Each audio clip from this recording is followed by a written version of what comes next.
Deicil hole seamus, Deicil hole seamus, Deicil hole seamus. Send us, bright one, light one, horn, quickening and womb fruit. Send us, bright one, light one, horn, quickening and womb fruit. Send us, bright one, light one, horn, quickening and womb fruit. Hoopsa, boy, hoopsa. Hoopsa, boy, hoopsa. Hoopsa, boy, hoopsa. Universally, that person's acumen is esteemed very little perceptive concerning whatsoever matters are being held as most profitably by mortals with sapience endowed to be studied, who is ignorant of that which the most in doctrine erudite, and certainly by reason of that in them high minds ornament, deserving of veneration, constantly maintain, when, by general consent, they affirm that, other circumstances being equal, by no exterior splendor is the prosperity of a nation more efficaciously asserted than by the measure of how far forward may have progressed the tribute of its solicitude for that proliferant continuance, which, of evils the original, if it be absent, when fortunately present, constitutes the certain sign of omnipotent nature's incorrupted benefaction. For who is there, who anything of some significance has apprehended, but is conscious that exterior splendor may be the surface of a downward-tending lutulant reality, or, on the contrary, anyone so is therein illuminated, as not to perceive that, as no nature's boon can contend against the bounty of increase, so it behoves every most just citizen to become the exhortator and admonisher of his semblables, and to tremble, lest what had in the past been by the nation excellently commenced, might be in the future not with similar excellence accomplished. If an inveterate habit shall have gradually traduced the honourable by ancestors transmitted customs to that thither of profundity, that one was audacious excessively, who would have the hardihood to rise, affirming that no more odious offence can for any one be, than to oblivious neglect to consign that evangel, simultaneously command and promise, which on all mortals, with prophecy of abundance, or with diminution's menace, that exalted, of reiteratedly procreating function, ever irrevocably enjoined. It is not why, therefore, we shall wonder if, as the best historians relate, among the Celts, who nothing that was not in its nature admirable admired, the art of medicine shall have been highly honoured. Not to speak of hostels, leper-yards, sweating chambers, plague graves, their greatest doctors, the O'Shiels, the O'Hickeys, the O'Lees, have sedulously set down the divers methods by which the sick and the relapsed found again health, whether the malady had been the trembling, withering, or loose boyconnell flux. Certainly in every public work which in it anything of gravity contains, preparation should be with importance commensurate, and therefore a plan was by them adopted, whether by having preconsidered or as the maturation of experience, it is difficult in being said, which the discrepant opinions of subsequent inquirers are not up to the present congrued to render manifest, whereby maternity was so far from all accident possibility removed, that whatever care the patient in that all hardest of woman hour chiefly required, and not solely for the copiously opulent, but also for her who, not being sufficiently moneyed, scarcely, and often not even scarcely, could subsist, valiantly and for an inconsiderable emolument was provided. To her nothing already, then and thenceforward, was any way able to be molestful, for this chiefly felt all citizens, except with proliferant mothers, prosperity at all not too can be, and as they had received eternity, gods, mortals, generation to befit them her beholding, when the case was so having itself, parturient in vehicle, thereward carrying desire immense among all one another, was impelling on of her to be received into that domicile. O thing of prudent nation, not merely in being seen, but also even in being related worthy of being praised, that they her by anticipation went seeing mother, that she, by them suddenly to be about to be cherished, had been begun, she felt. before born babe bliss had, within womb one he worshipped. Whatever in that one case done, commodiously done was. A couch by midwives, attended with wholesome food, reposeful, clean as swaddles, as though forthbringing were now done, and by wise foresight set. But to this no less of what drugs there is need, and surgical implements, which are pertaining to her case, not omitting aspect of all very distracting spectacles in various latitudes by our terrestrial orb, offer together with images, divine and human, the cogitation of which by sejunct females is to tumescence conducive or eases issue in the high, sun-bright, well-built, fair home of mothers, when, ostensibly far gone and reproductive, it is come by her thereto to lie in, her term up. Some man at wayfaring was stood by house door at night's oncoming. Of Israel's folk was that man, that on earth wandering far had fared. Stark Ruth of men his errand that him lone led till that house. Of that house Ahorn is lord. 70 beds keeps he there, teeming mothers are wont that they lie for to thole and bring forth bairns hail. So God's angel to Mary quoth, watchers tway there walk, white sisters in ward sleepless, smart they still, sickness soothing, in 12 moons thrice an 100. Truest Bethlehem's they twain are, for horn holding weariest ward. In ward weary, the watcher hearing come that man, mild-hearted, eft rising with swire y-wimple to him, her gate wide undid. Lo, 11 leaping lightens in eye-blink Ireland's westward welkin. Full she dread that Goderica all mankind would fordo with water for his evil sins. Christ rude made she on breastbone, and him drew that he would rather infare under her thatch. That man, her will wotting, worthful, went in Horn's house. Loath to irk in Horn's hall, hat holding, the seeker stood. On her stow he was living with dear wife and lovesome daughter, that then over land and sea-floor 9 year had long outwandered. Once her in town height meeting, he to her bow had not doffed. Her to forgive now he craved with good ground, of her allowed that of him swift-seen face has so young then had looked.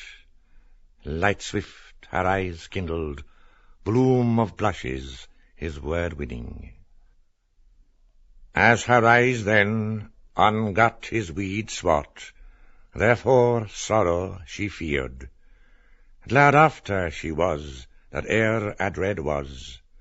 Her he asked if O'Hare, doctor, tidings sent from far coast, and she with grateful sigh him answered that O'Hare, doctor, in heaven was.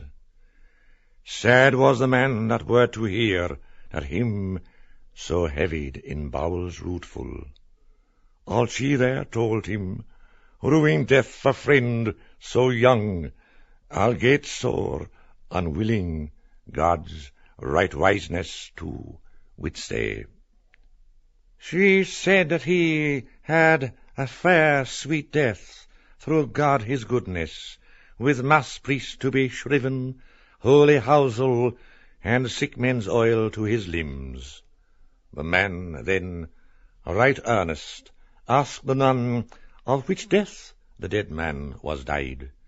And the nun answered him, and said that he was died in Mona Island, through belly crab, 3 year agone come Childermas, and she pray to God the all-rootful to have his dear soul in his undeathliness.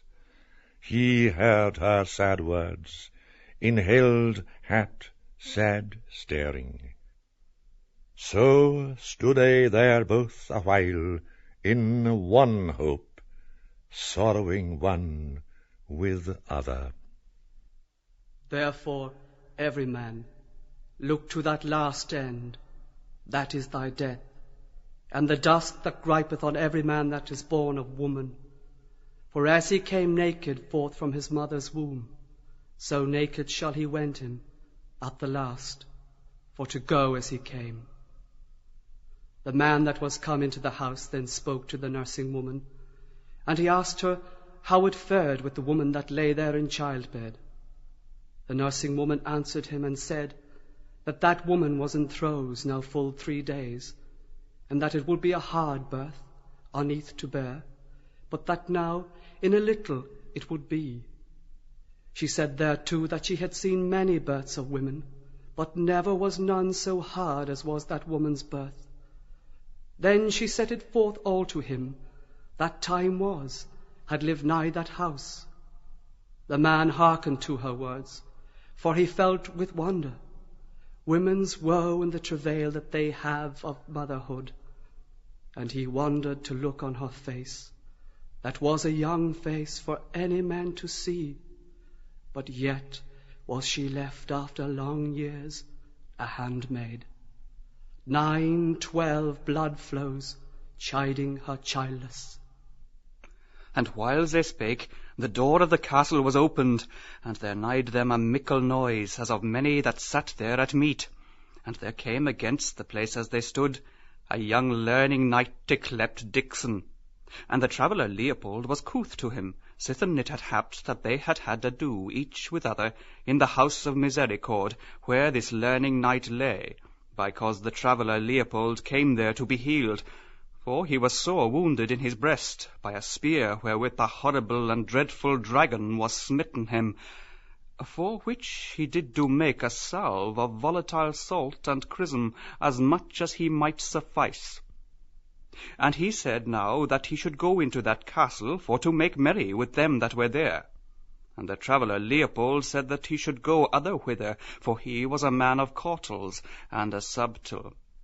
Also the lady was of his avis, and reproved the learning knight, though she trowed well that the traveller had said thing that was false for his subtility. But the learning knight would not hear say nay, nor do her mandament, nay have him in aught contrarious to his list. And he said how it was a marvellous castle. And the traveller Leopold went into the castle for to rest him for a space, being sore of limb after many marches, environing in divers lands, and sometimes venery. And in the castle was set a board that was of the birchwood of Finlandy, and it was upheld by 4 dwarf men of that country, but they durst not move more for enchantment. And on this board were frightful swords and knives that are made in a great cavern by swinking demons, out of white flames that they fix in the horns of buffaloes and stags that there abound marvellously. And there were vessels that are wrought by magic of Mahound, out of sea sand and the air, by a warlock with his breath, that he blares into them like to bubbles. And full fair cheer and rich was on the board, that no wight could devise a fuller ne richer. And there was a vat of silver that was moved by craft to open, in the which lay strange fishes withouten heads. Though misbelieving men nigh that this be possible thing without they see it, natheless they are so. And these fishes lie in an oily water brought there from Portugal land, because of the fatness that therein is like to the juices of the olive press. And also it was marvel to see in that castle how by magic they make a compost out of fecund wheat kidneys out of Chaldee, that by aid of certain angry spirits that they do into it, swells up wondrously like to a vast mountain. And they teach the serpents there to entwine themselves up on long sticks out of the ground, and of the scales of these serpents they brew out a brewage like to mead. And the learning knight let pour for child Leopold a draught, and halp thereto the while all they that were there drank every each. And child Leopold did up his beaver for to pleasure him, and took apertly, somewhat in amity, for he never drank no manner of mead, which he then put by, and anon full privily he voided the more part in his neighbour glass, and his neighbour wist not of his wile. And he sat down in that castle with them for to rest him there a while. Thanked be Almighty God. This meanwhile this good sister stood by the door, and begged them at the reverence of Jesu, our outer liege Lord, to leave their wassailing, for there was above one quick with child, a gentle dame, whose time hied fast. Sir Leopold heard on the up floor cry on high, and he wondered what cry that it was, whether of child or woman. And I marvel, said he, that it be not come more now. Meseems it dureth over long. And he was ware, and saw a franklin that hight Lenehan on that side the table, that was older than any of the t'other, and for that they both were knights virtuous in the one emprise, and eke by cause that he was elder, he spoke to him full gently. But, said he, or it be long too, she will bring forth by God his bounty, and have joy of her childing, for she hath waited marvellous long. And the franklin that had drunken said, expecting each moment to be her next. Also he took the cup that stood tofore him, for him needed never none asking nor desiring of him to drink. And now drink, said he, fully delectably, and he quaffed as far as he might to their both's health, for he was a passing good man of his lustiness. And Sir Leopold, that was the goodliest guest that ever sat in Scholars' Hall, and that was the meekest man and the kindest that ever laid husbandly hand under hen, and that was the very truest knight of the world, one that ever did minion service to lady gentle, pledged him courtly in the cup. Woman's woe with wonder pondering. Now let us speak of that fellowship that was there to the intent to be drunken, and they might. There was a sort of scholars along either side the board, that is, to wit, Dixon yclept Junior, of St. Mary Merciables, with his other fellows Lynch and Madden, scholars of medicine, and the franklin that hight Lenehan, and one from Alba Longa, one Carruthers, and young Stephen that had mien of a friar that was at head of the board, and Costello, that men clepen Punch Costello, all long of a mastery of him erewhile guested. And of all them reserved young Stephen, he was the most drunken, that demanded still of more mead, and beside the meek Sir Leopold. But on young Malachy they waited, for that he promised to have come, and such as intended to know goodness said how he had broke his avow. And Sir Leopold sat with them, for he bore fast friendship to Sir Simon, and to this his son young Stephen, and for that his languor becalmed him there after longest wanderings, insomuch as they feasted him for that time in the honourablest manner. Ruth read him, love led on with will to wander, loath to leave.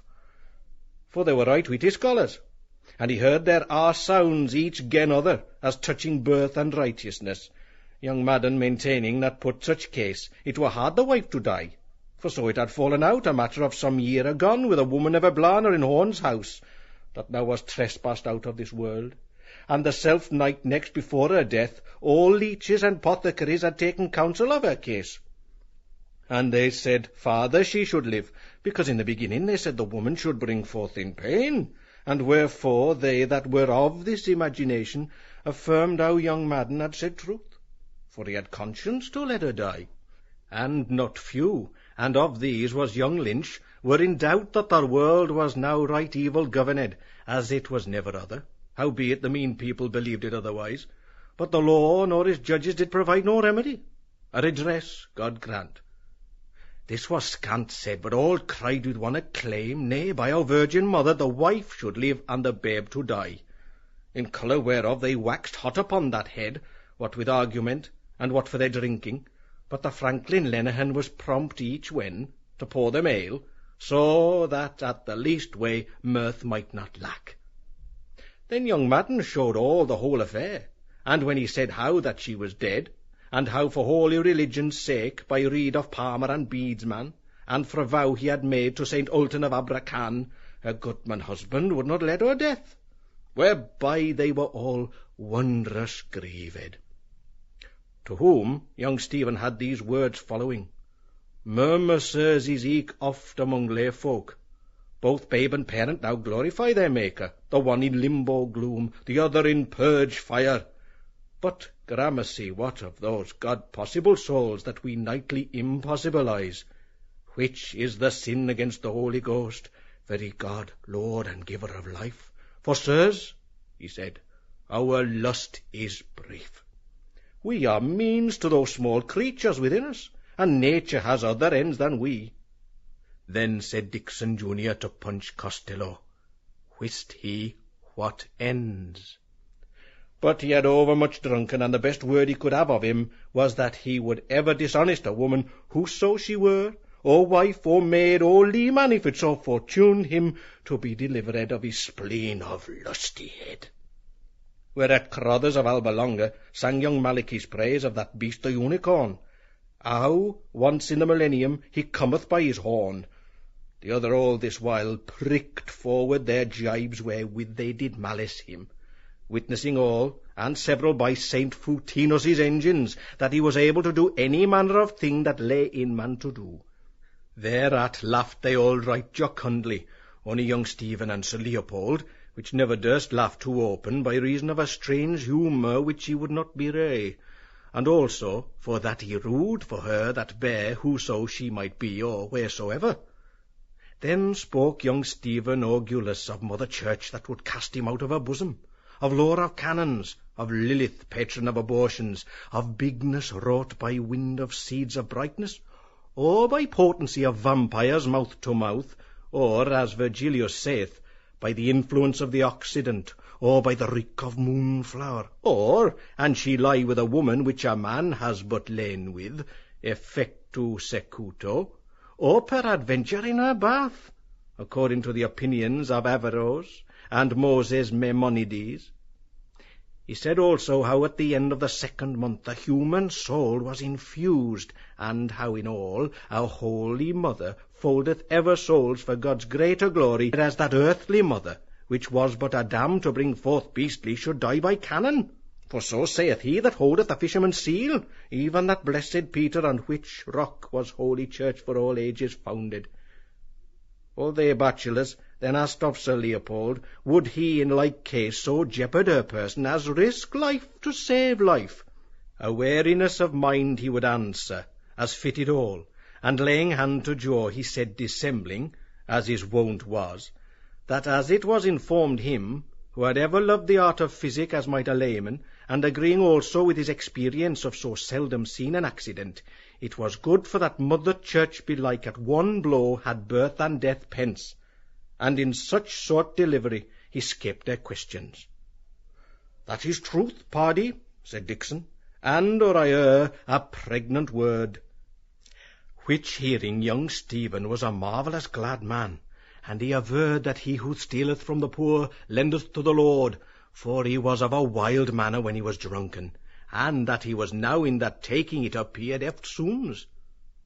But Sir Leopold was passing grave, maugre his word, because he still had pity of the terror-causing shrieking of shrill women in their labour, and as he was minded of his good Lady Marian, that had borne him an only man-child, which on his 11th day on liver died, and no man of art could save, so dark is destiny, and she was wondrous stricken of heart for that evil hap, and for his burial did him on a fair corselet of lamb's wool, the flower of the flock, lest he might perish utterly and lie akeeled, for it was then about the midst of the winter. And now Sir Leopold, that had of his body no man-child for an heir, looked upon him, his friend's son, and was shut up in sorrow for his forepast happiness, and as sad as he was that him failed a son of such gentle courage, for all accounted him of real parts, so grieved he also in no less measure for young Stephen, for that he lived riotously with those wastrels and murdered his goods with whores.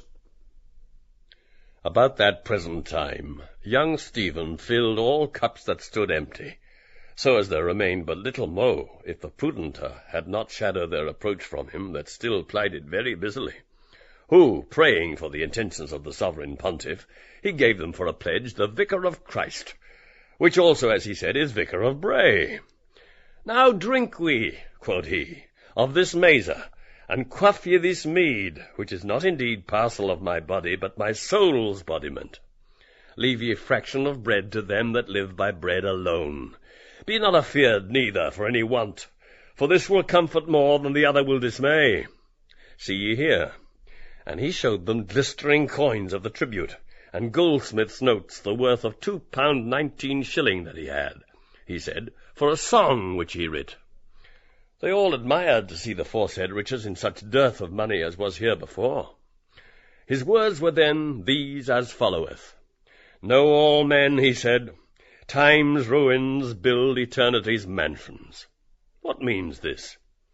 Desire's wind blasts the thorn tree, but after it becomes from a bramble bush to be a rose upon the rood of time. Mark me now. In woman's womb word is made flesh, but in the spirit of the Maker all flesh that passes becomes the word that shall not pass away. This is the post-creation. Omnis caro ad te veniet. No question but her name is puissant, who haven't tried the dear course of her Agenbuyer, healer, and herd, our mighty mother, and mother most venerable.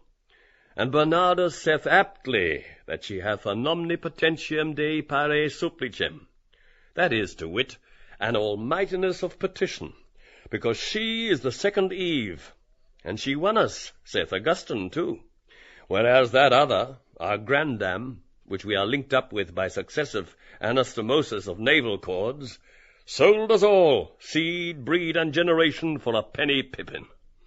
But here is the matter now.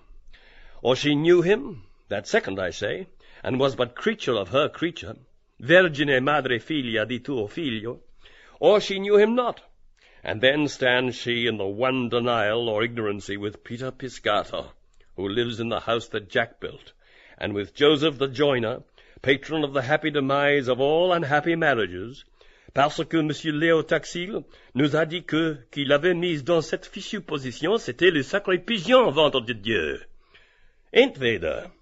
Transubstantiality, oder consubstantiality, but in no case subsubstantiality. And all cried out upon it for a very scurvy word. A pregnancy without joy, he said, a birth without pangs, a body without blemish, a belly without bigness. Let the lewd with faith and fervour worship. With will we withstand, with say. Hereupon Punch Costello dinged with his fist upon the board, and would sing a bawdy catch, staboo stabella, about a wench that was put in pod of a jolly swashbuckler in Almany, which he did now attack. The first 3 months she was not well, staboo. When here Nurse Quigley from the door angrily bid them hiss, ye should shame you. Nor was it not meet, as she remembered them, being her mind was to have all orderly against Lord Andrew came, for because she was jealous that no gasteful turmoil might shorten the honour of her guard. It was an ancient and a sad matron of a sedate look and Christian walking, in habit done, beseeming her megrims and wrinkled visage. Nor did her hortative want of its effect, for incontinently Punch Costello was of them all embraded, and they reclaimed the churl with civil rudeness some, and with menace of blandishments others, whiles all chode with him. A murrain seized the dolt. What a devil he would be at, thou chuff, thou puny, thou gotten-the-peas straw, thou losel, thou chitterling, thou spawn of a rebel, thou dyke-dropped, thou abortion, thou, to shut up his drunken drool out of that like a curse of God ape, the good Sir Leopold, that had for his cognizance the flower of quiet, margarine gentle, advising also the time's occasion as most sacred, and most worthy to be most sacred. In Horn's house rest should reign. To be short, this passage was scarce by, when Master Dickson of Mary in Eccles, goodly grinning, asked young Stephen what was the reason why he had not decided to take friar's vows. And he answered him, obedience in the womb, chastity in the tomb, but involuntary poverty all his days. Master Lenehan at this made return that he had heard of those nefarious deeds, and how, as he heard hereof counted, he had besmirched the lily virtue of a confiding female, which was corruption of minors, and they all intershowed it too, waxing merry and toasting to his fathership. But he said very entirely, it was clean contrary to their suppose, for he was the eternal Son and ever Virgin. Thereat mirth grew in them the more, and they rehearsed to him his curious rite of wedlock for the disrobing and deflowering of spouses, as the priests use in Madagascar Island, she to be in guise of white and saffron, her groom in white and grain, with burning of nard and tapers, on a bride-bed, while clerks sung Kyries and the anthem, Ut novata sexus omnis corporis mysterium, till she was there unmaided. He gave them then a much admirable Hymen Minim, by those delicate poets, Master John Fletcher and Master Francis Beaumont, that is in their Maid's Tragedy, that was writ for a like twining of lovers. To bed, was the burden of it, to be played with accompanable consent upon the virginals. An exquisite dulcet epithalame of most maleficative swadency for juveniles amatory, whom the odoriferous flambeaux of the paranymphs have escorted to the quadrupedal proscenium of connubial communion. Well met they were, said Master Dixon, joyed, but harkee, young sir, better were they named Beaumont and Letcher, for by my troth of such a mingling much might come.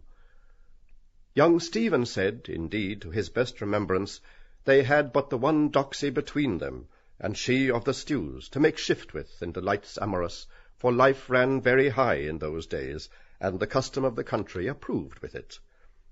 Greater love than this, he said, no man hath, that a man lay down his wife for his friend. Go thou and do likewise.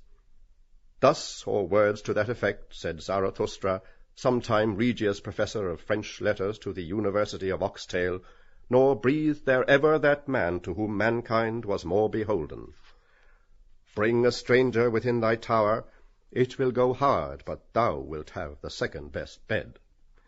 Orate, fratres, pro me tipso, and all the people shall say Amen.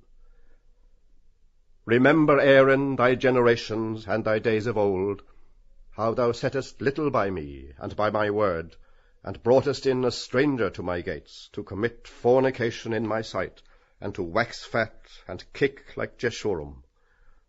Therefore hast thou sinned against the light, and hast made me thy lord to be the slave of servants.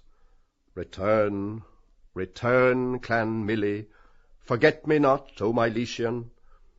Why hast thou done this abomination before me, that thou didst spurn me for a merchant of jallops, and didst deny me to the Roman and the Indian of dark speech, with whom thy daughters did lie luxuriously?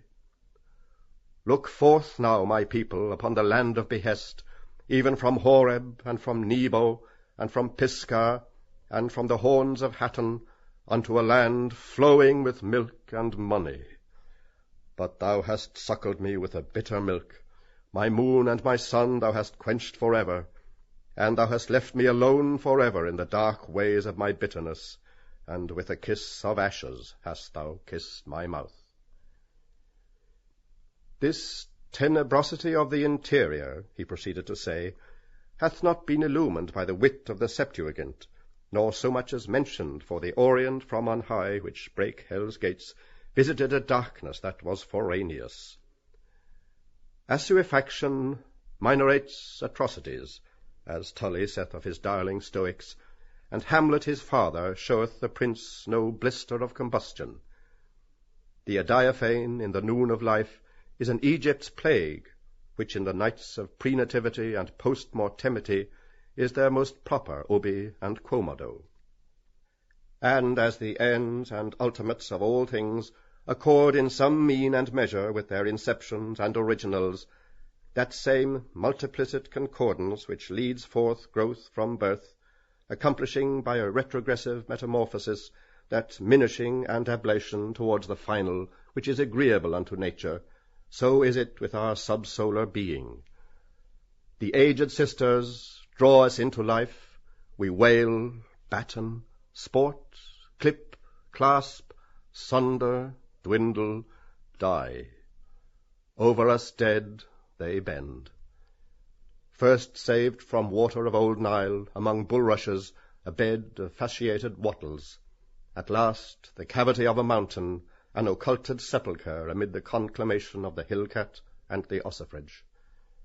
And as no man knows the ubicity of his tumulus, nor to what processes we shall thereby be ushered, nor whether to Tophet or to Edenville, in the like way is all hidden, when we would backward see from what region of remoteness the whatness of our who-ness hath fetched his whenceness.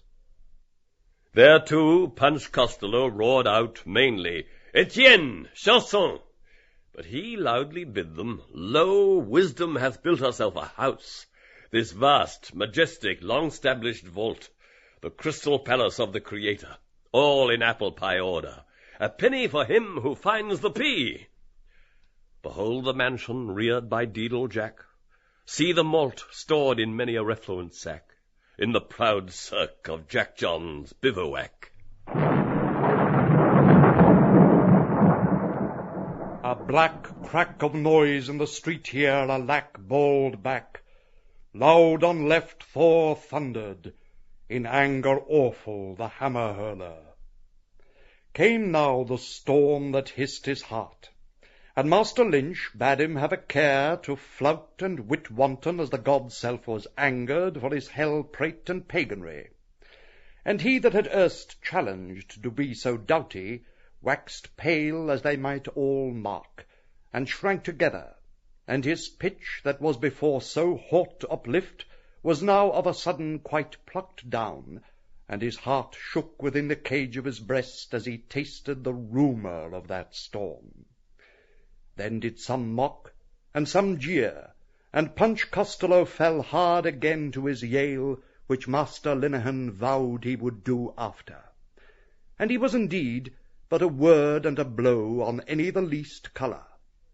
But the braggart boaster cried that an old Nobodaddy was in his cups, it was much what indifferent, and he would not lag behind his lead. But this was only to dye his desperation, as cowed he crouched in Horn's hall.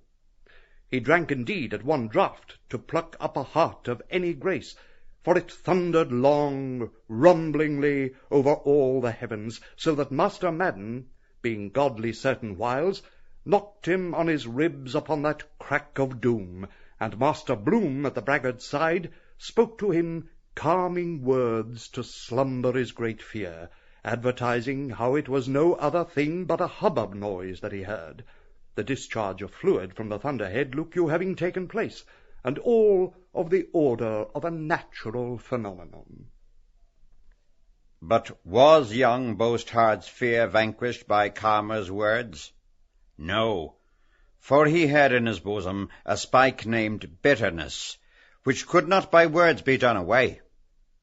And was he then neither calm like the one, nor godly like the other? He was neither, as much as he would have liked to be either. But could he not have endeavoured to have found again, as in his youth, the bottle holiness, that then he lived withal? Indeed not, for grace was not there to find that bottle. Heard he then in that clap the voice of the god bring forth, or what Calmer said, a hubbub of phenomenon? Heard? Why, he could not but hear, unless he had plugged up the tube understanding, which he had not done. For through that tube he saw that he was in the land of phenomenon, where he must for a certain one day die, as he was like the rest too, a passing show. And would he not accept to die like the rest and pass away? By no means would he, and make more shows according as men do with wives, which phenomenon has commanded them to do by the book law. Then wotted he naught of that other land, which is called Believe on Me.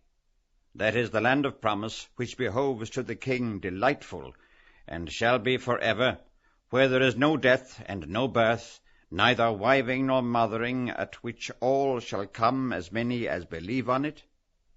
Yes, Pius had told him of that land, and Chaste had pointed him to the way, but the reason was that in the way he fell in with a certain whore of an eye-pleasing exterior, whose name, she said, is Bird in the Hand, and she beguiled him wrong ways from the true path by her flatteries, that she said to him as, "Ho, you pretty man, turn aside hither, and I will show you a brave place."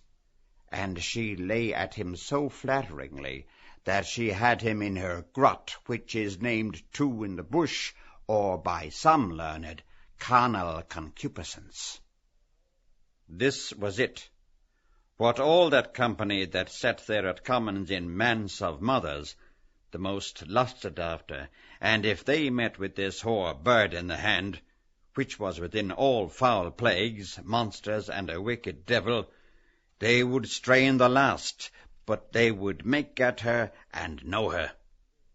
For regarding believe on me, they said it was naught else but notion, and they could conceive no thought of it, for first, Two in the Bush, whither she ticed them, was the very goodliest grot, and in it were 4 pillows, on which were 4 tickets, with these words printed on them, Pickaback and Topsy-Turvy, and Shamefaced, and Cheek by Jowl, and second, for that foul plague all pox, and the monsters they cared not for them, for preservative had given them a stout shield of Oxen gut.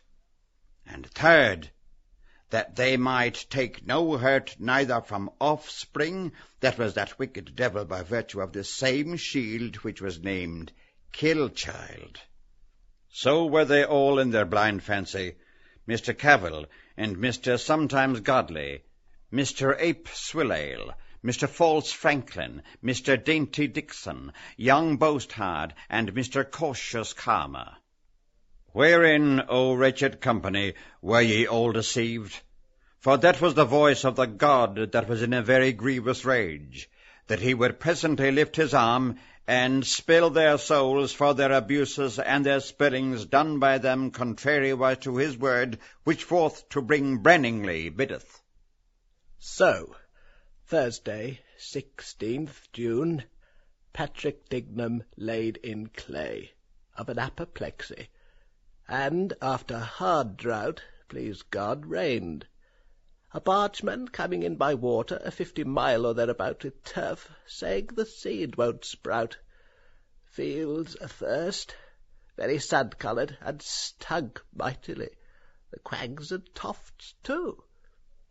Hard to breathe, and all the young quicks clean consumed, without sprinkle this long while back, as no man remembered to be without.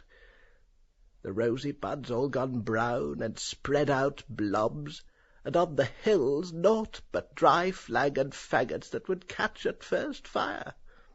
All the world saying, for aught they knew, the big wind of last February, a year that did havoc the land so pitifully, a small thing beside this barrenness.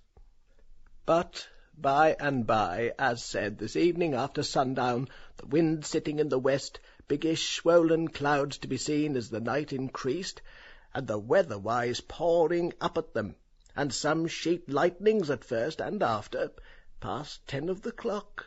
One great stroke, with a long thunder, and in a brace of shakes all scamper pell-mell within door for the smoking shower, the men making shelter for their straws with a clout or kerchief, women folks skipping off with kirtles catched up soon as the pour came. In Ely Place, Bagot Street, Duke's Lawn, thence through Merrion Green up to Holles Street, a swash of water running that was before bone dry, and not one chair or coach or fiacre seen about. But no more crack after that first. Over against the right on Mr. Justice Fitzgibbon's door, that is to sit with Mr. Healy the lawyer upon the college lands, Mal Mulligan, a gentleman's gentleman, that had but come from Mr. Moore's, the writer's, that was a Papish, but is now, folks say, a good Williamite, chanced against Alec Bannon in a cut-bob, which are now in with dance cloaks of Kendal Green, that was new got to town from Mullingar with the stage, where his cause and Mal M's brother will stay a month yet, till St. Swithin, and asks what in the earth he does there. He bound home, and he to Andrew Horns, being stayed for to crush a cup of wine, so he said, but would tell him of a skittish heifer, big of her age, and beef to the heel, and all this while poured with rain, and so both together on to Horns. There Leop Bloom of Crawford's Journal, sitting snug with a covey of wags, likely brangling fellows, Dixon Junior, scholar of My Lady of Mercy, Vin Lynch, a Scots fellow, Will Madden, T. Lenehan, very sad for a racing horse he fancied, and Stephen D. Leop Bloom there for a languor he had, but was now better, he having dreamed tonight of a strange fancy of his dame, Mrs. Moll, with red slippers on, in a pair of turkey trunks, which is thought by those in Ken to be for a change, and Mistress Purefoy there, that got in through pleading her belly, and now on the stools, poor body, 2 days past her term. The midwife sore put to it at cod deliver. She, queasy for a bowl of rice slop, that is a shrewd dryer up of the insides, and her breath very heavy, more than good, and should be a bully boy from the knocks, they say, but God give her soon issue. 'Tis her 9th chick to live, I hear, and Lady Day bit off her last chick's nails that was then a 12-month, and with other 3 all breast-fed that died, written out in a fair hand in the King's Bible. Her hub, 50-odd, and a Methodist, but takes the sacrament, and is to be seen any fair Sabbath with a pair of his boys off Bullock Harbour dapping on the Sound with a heavy-braked reel, or in a punt he has, training for flounder and pollock, and catches a fine bag, I hear. In sum, an infinite great fall of rain, and all refreshed, and will much increase the harvest. Yet those in Ken say after wind and water, fire shall come, for a prognostication of Malachi's almanac, and I hear that Mr. Russell has done a prophetical charm of the same gist out of the Hindustanish for his Farmer's Gazette, to have 3 things in all, but this a mere fetch without bottom of reason for old crones and bairns. Yet sometimes they are found in the right guess with their queerities, no telling how. With this came up Lenehan to the feet of the table to say how the letter was in that night's Gazette, and he made a show to find it about him, for he swore with an oath that he had been at pains about it. But on Stephen's persuasion he gave over to search, and was bidden to sit near, by which he did mighty brisk. He was a kind of sport gentleman that went for a merry Andrew or honest pickle, and what belonged of women, horseflesh, or hot scandal, he had it pat. To tell the truth, he was mean in fortunes, and for the most part anchored about the coffee-houses and low taverns, with crimps, ostlers, bookies, Paul's men, runners, flat-caps, wesketeers, ladies of the barnio, and other rogues of the game, or with a chanceable catch-pole or a tipstaff, often at nights till broad day, of whom he picked up between his sack-possets much loose gossip. He took his ordinary at a boiling cook's, and if he had but gotten into him a mess of broken victuals, or a platter of tripes with a bare tester in his purse, he could always bring himself off with his tongue some randy quip he had from a punk or what not, that every mother's son of 'em would burst their sides. The other, Costello that is, hearing this talk, asked, was it poetry or a tale? Faith, no, he says, Frank, that was his name, 'tis all about Kerry cows that are to be butchered along of a plague. But they could go hang, says he with a wink, for me with a bully beef, a pox on it. There's as good fish in this tin as ever came out of it, and very friendly he offered to take of some salty sprats that stood by, which he had eyed wishly in the meantime, and found the place which was indeed the chief design of his embassy, as he was sharp set.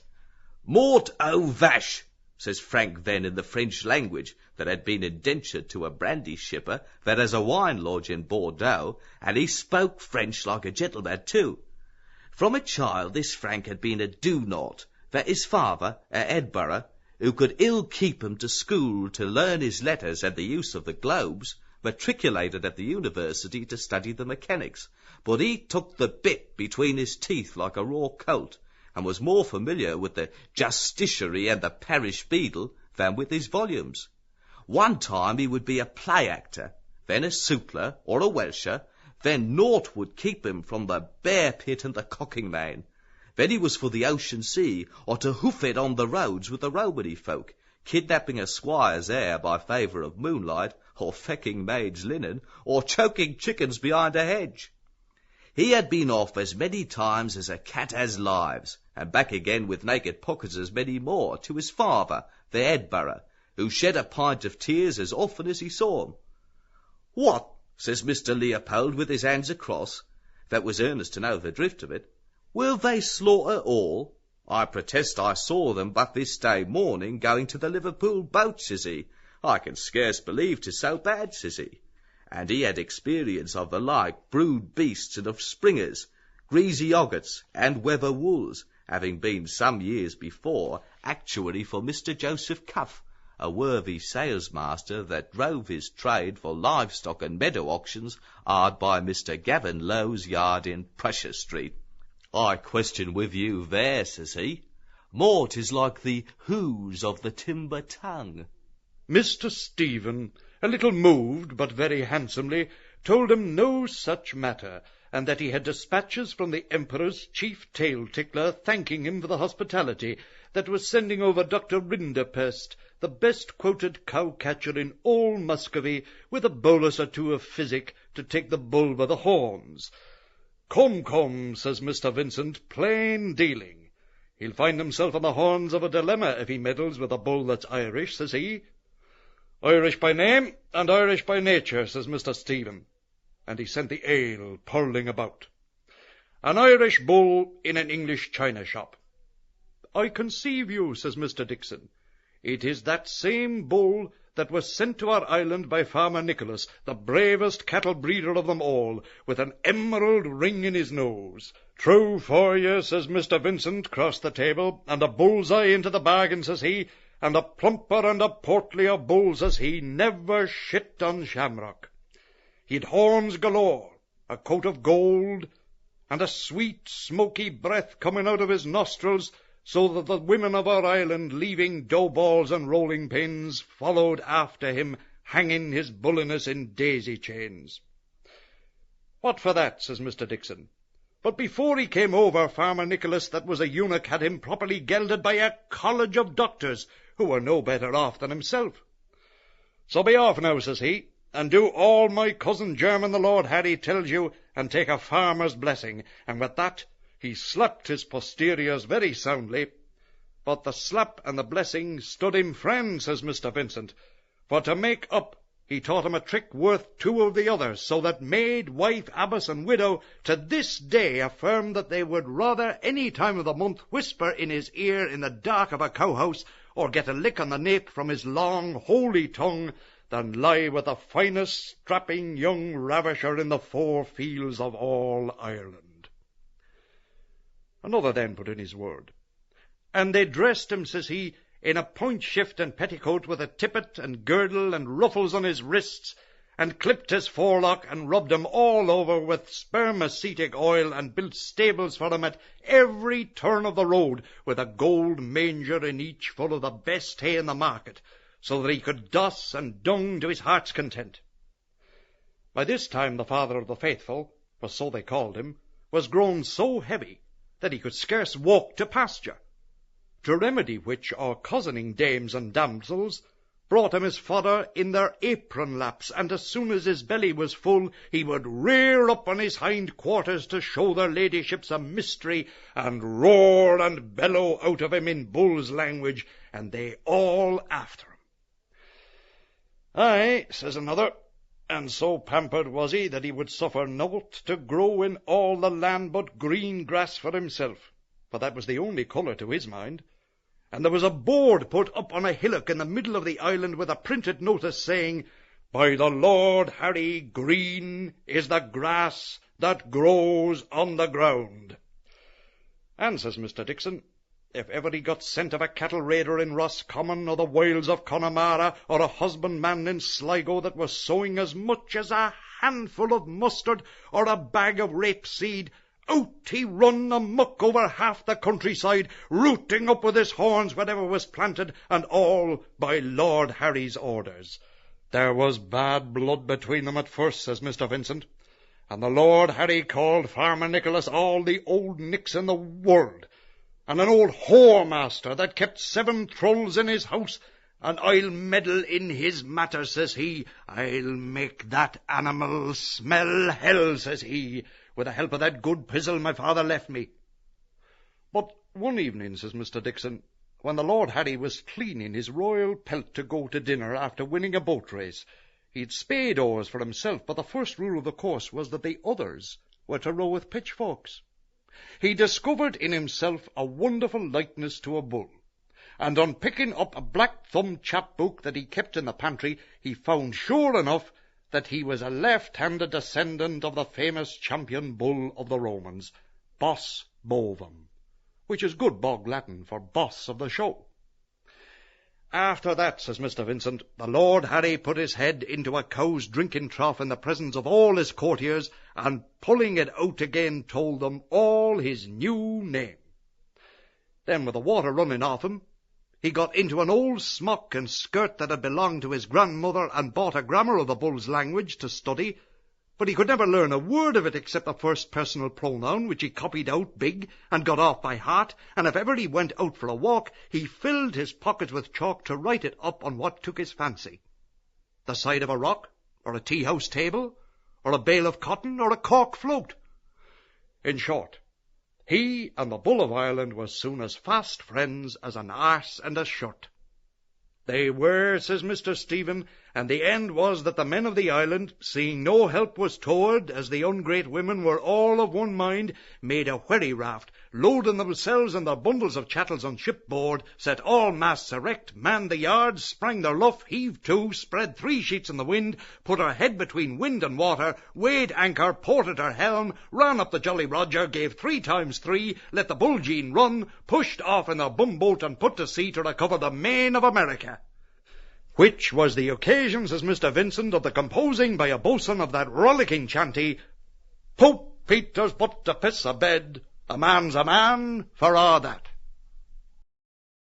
Our worthy acquaintance, Mr. Malachi Mulligan, now appeared in the doorway, as the students were finishing their epilogue, accompanied with a friend whom he had just rencountered, a young gentleman, his name Alec Bannon, who had late come to town, it being his intention to buy a colour or a cornetcy in the fencibles, and list for the wars.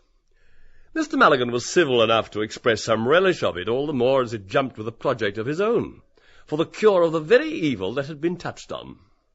Whereat he handed round to the company a set of pasteboard cards, which he had had printed that day at Mr. Quinnell's, bearing a legend printed in fair italics, Mr. Malachi Mulligan, Fertilizer and Incubator, Lambay Island.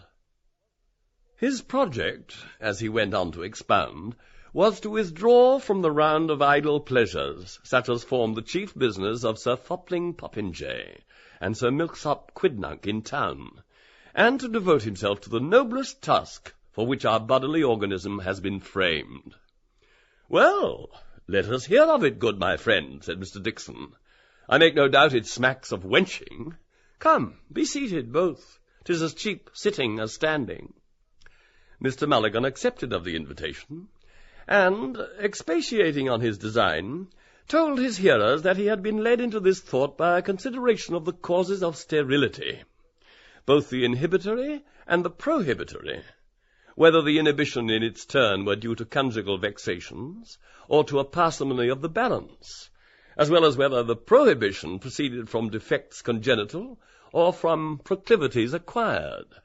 It grieved him plaguily, he said, to see the nuptial couch defrauded of its dearest pledges, and to reflect upon so many agreeable females with rich jointures, a prey for the vilest bonzes, who hide their flambeaux under a bushel in an uncongenial cloister, or lose their womanly bloom in the embraces of some unaccountable muskin, when they might multiply the inlets of happiness, sacrificing the inestimable jewel of their sex, when 100 pretty fellows were at hand to caress. This, he assured them, made his heart weep. To curb this inconvenience, which he concluded due to a suppression of latent heat, having advised with certain counsellors of worth and inspected into this matter, he had resolved to purchase in fee simple for ever the freehold of Lambay Island from its holder, Lord Talbot de Malahide, a Tory gentleman of note, much in favour with our ascendancy party. He proposed to set up there a national fertilizing farm, to be named Omphalos, with an obelisk hewn and erected after the fashion of Egypt, and to offer his dutiful yeoman services for the fecundation of any female of what grade of life soever, who should there direct to him with the desire of fulfilling the functions of her natural. Money was no object, he said, nor would he take a penny for his pains. The poorest kitchen wench, no less than the opulent lady of fashion, if so be their constructions, and their tempers were warm persuaders for their petitions, would find in him their man. For his nutriment he showed how he would feed himself exclusively upon a diet of savoury tubercles, and fish, and conies there, the flesh of these latter prolific rodents being highly recommended for his purpose, both broiled and stewed, with a blade of mace and a pod or two of capsicum chilies. After this homily, which he delivered with much warmth of asseveration, Mr. Mulligan in a trice put off from his hat a kerchief with which he had shielded it. They both, it seems, had been overtaken by the rain, and for all their mending their pace, had taken water, as might be observed by Mr. Mulligan's small clothes of a hodden grey, which was now somewhat piebald. His project, meanwhile, was very favourably entertained by his auditors, and won hearty eulogies from all, though Mr. Dixon of Mary's accepted to it, asking, with a finicking air, did he purpose also to carry coals to Newcastle? Mr. Mulligan, however, made court to the scholarly by an apt quotation from the classics, which, as it dwelt upon his memory, seemed to him a sound and tasteful support of his contention. Talis ac tanta depravatio huius seculi, o Quirites, ut matris familiarum nostri lascivis cuius libit semiviri libici titillationis testibus ponderosis, atque excelsis erectionibus centurionum Romanorum magnopere anteponent. While for those of ruder wit, he drove home his point by analogies of the animal kingdom, more suitable to their stomach, the buck and doe of the forest glade, the farmyard drake and duck. Valuing himself not a little upon his elegance, being indeed a proper man of his person, this talkative now applied himself to his dress with animadversions of some heat upon the sudden whimsy of the atmospherics, while the company lavished their encomiums upon the project he had advanced. The young gentleman, his friend, overjoyed as he was at a passage that had befallen him, could not forbear to tell it his nearest neighbour. Mr. Mulligan, now perceiving the table, asked for whom were those loaves and fishes, and seeing the stranger he made him a civil bow, and said, "Pray, sir, was you in need of any professional assistance we could give?"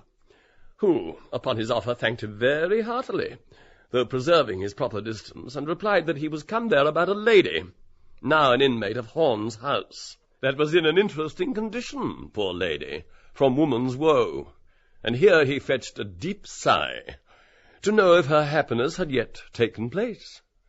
Mr. Dixon, to turn the table, took on to ask Mr. Mulligan himself whether his incipient ventripotence, upon which he rallied him, betokened an overblastic gestation in the prostatic utricle or male womb, or was due, as with the noted physician, Mr. Austin Meldon, to a wolf in the stomach. For answer, Mr. Mulligan, in a gale of laughter at his smalls, smote himself bravely below the diaphragm, exclaiming with an admirable droll mimic of Mother Grogan, the most excellent creature of her sex, though 'tis pity she's a trollop, "There's a belly that never bore a bastard." This was so happy a conceit that it renewed the storms of mirth, and threw the whole room into the most violent agitations of delight. The spry rattle had run on in the same vein of mimicry, but for some larum in the antechamber. Here the listener, who was none other than the Scotch student, a little fume of a fellow, blond as tow, congratulated in the liveliest fashion with the young gentleman, and, interrupting the narrative at a salient point, having desired his vis-a-vis with a polite beck to have the obligingness to pass him a flagon of cordial waters, at the same time, by a questioning pose of the head, a whole century of polite breeding had not achieved so nice a gesture, to which was united an equivalent but contrary balance of the head, asked the narrator as plainly as was ever done in words, if he might treat him with a cup of it. Mais, bien sûr, noble stranger, said he, cheerily, et mille compliments, that you may, and very opportunely. There wanted nothing but this cup to crown my felicity. But, gracious heaven, was I left with but a crust in my wallet, and a cup full of water from the well, my God, I would accept of them, and find it in my heart to kneel down upon the ground, and give thanks to the powers above for the happiness vouchsafed me by the giver of good things. With these words, he approached the goblet to his lips, took a complacent draught of the cordial, slicked his hair, and, opening his bosom, out popped a locket that hung from a silk riband, that very picture which he had cherished ever since her hand had wrote therein. Gazing upon those features with a world of tenderness, "Ah, monsieur," he said, "had you but beheld her as I did with these eyes, at that affecting instant, with her dainty tucker and her new coquette cap, a gift for her feast day, as she told me, in such an artless disorder, of so melting a tenderness, upon my conscience even you, monsieur, had been impelled by generous nature to deliver yourself wholly into the hands of such an enemy, or to quit the field forever. I declare I was never so touched in all my life. God, I thank thee as the author of my days. Thrice happy will he be whom so amiable a creature will bless with her favours." A sigh of affection gave eloquence to these words, and having replaced the locket in his bosom, he wiped his eye and sighed again. "Beneficent disseminator of blessings to all thy creatures, how great and universal must be that sweetest of thy tyrannies, which can hold in thrall the free and the bond, the simple swain and the polished coxcomb, the lover in the heyday of reckless passion, and the husband of maturer years. But indeed, sir, I wander from the point. How mingled and imperfect are all our sublunary joys! Maledicity! Would to God that foresight had remembered me to take my cloak along! I could weep to think of it. Then, though it had poured 7 showers, we were neither of us a penny the worse. But beshrew me, he cried, clapping hand to his forehead, tomorrow will be a new day, and, thousand thunders, I know of a marchand de capote, Monsieur Points, from whom I can have for a livre as snug a cloak of the French fashion as ever kept a lady from wetting. Tut, tut, cries le fécondateur, tripping in. My friend Monsieur Moore, that most accomplished traveller, I have just cracked a half-bottle avec lui in a circle of the best wits of the town, is my authority that in Cape Horn, ventre biche, they have a rain that will wet through any, even the stoutest cloak. A drenching of that violence, he tells me, sans blague, has sent more than one luckless fellow in good earnest post-haste to another world. Pooh! A livre! Cries Monsieur Lynch. The clumsy things are dear at a sou. One umbrella, were it no bigger than a fairy mushroom, is worth 10 such stopgaps. No woman of any wit would wear one. My dear Kitty told me today that she would dance in a deluge before ever she would starve in such an ark of salvation, for, as she reminded me, blushing piquantly and whispering in my ear, though there was none to snap her words but giddy butterflies, Dame Nature, by the divine blessing, has implanted it in our heart, and it has become a household word, that il y a 2 choses for which the innocence of our original garb, in other circumstances a breach of the proprieties, is the fittest, nay, the only garment. The first, said she, and here my pretty philosopher, as I handed her to her tilbury, to fix my attention, gently tipped with her tongue the outer chamber of my ear. The first is a bath. But at this point a bell tinkling in the hall cut short a discourse which promised so bravely for the enrichment of our store of knowledge.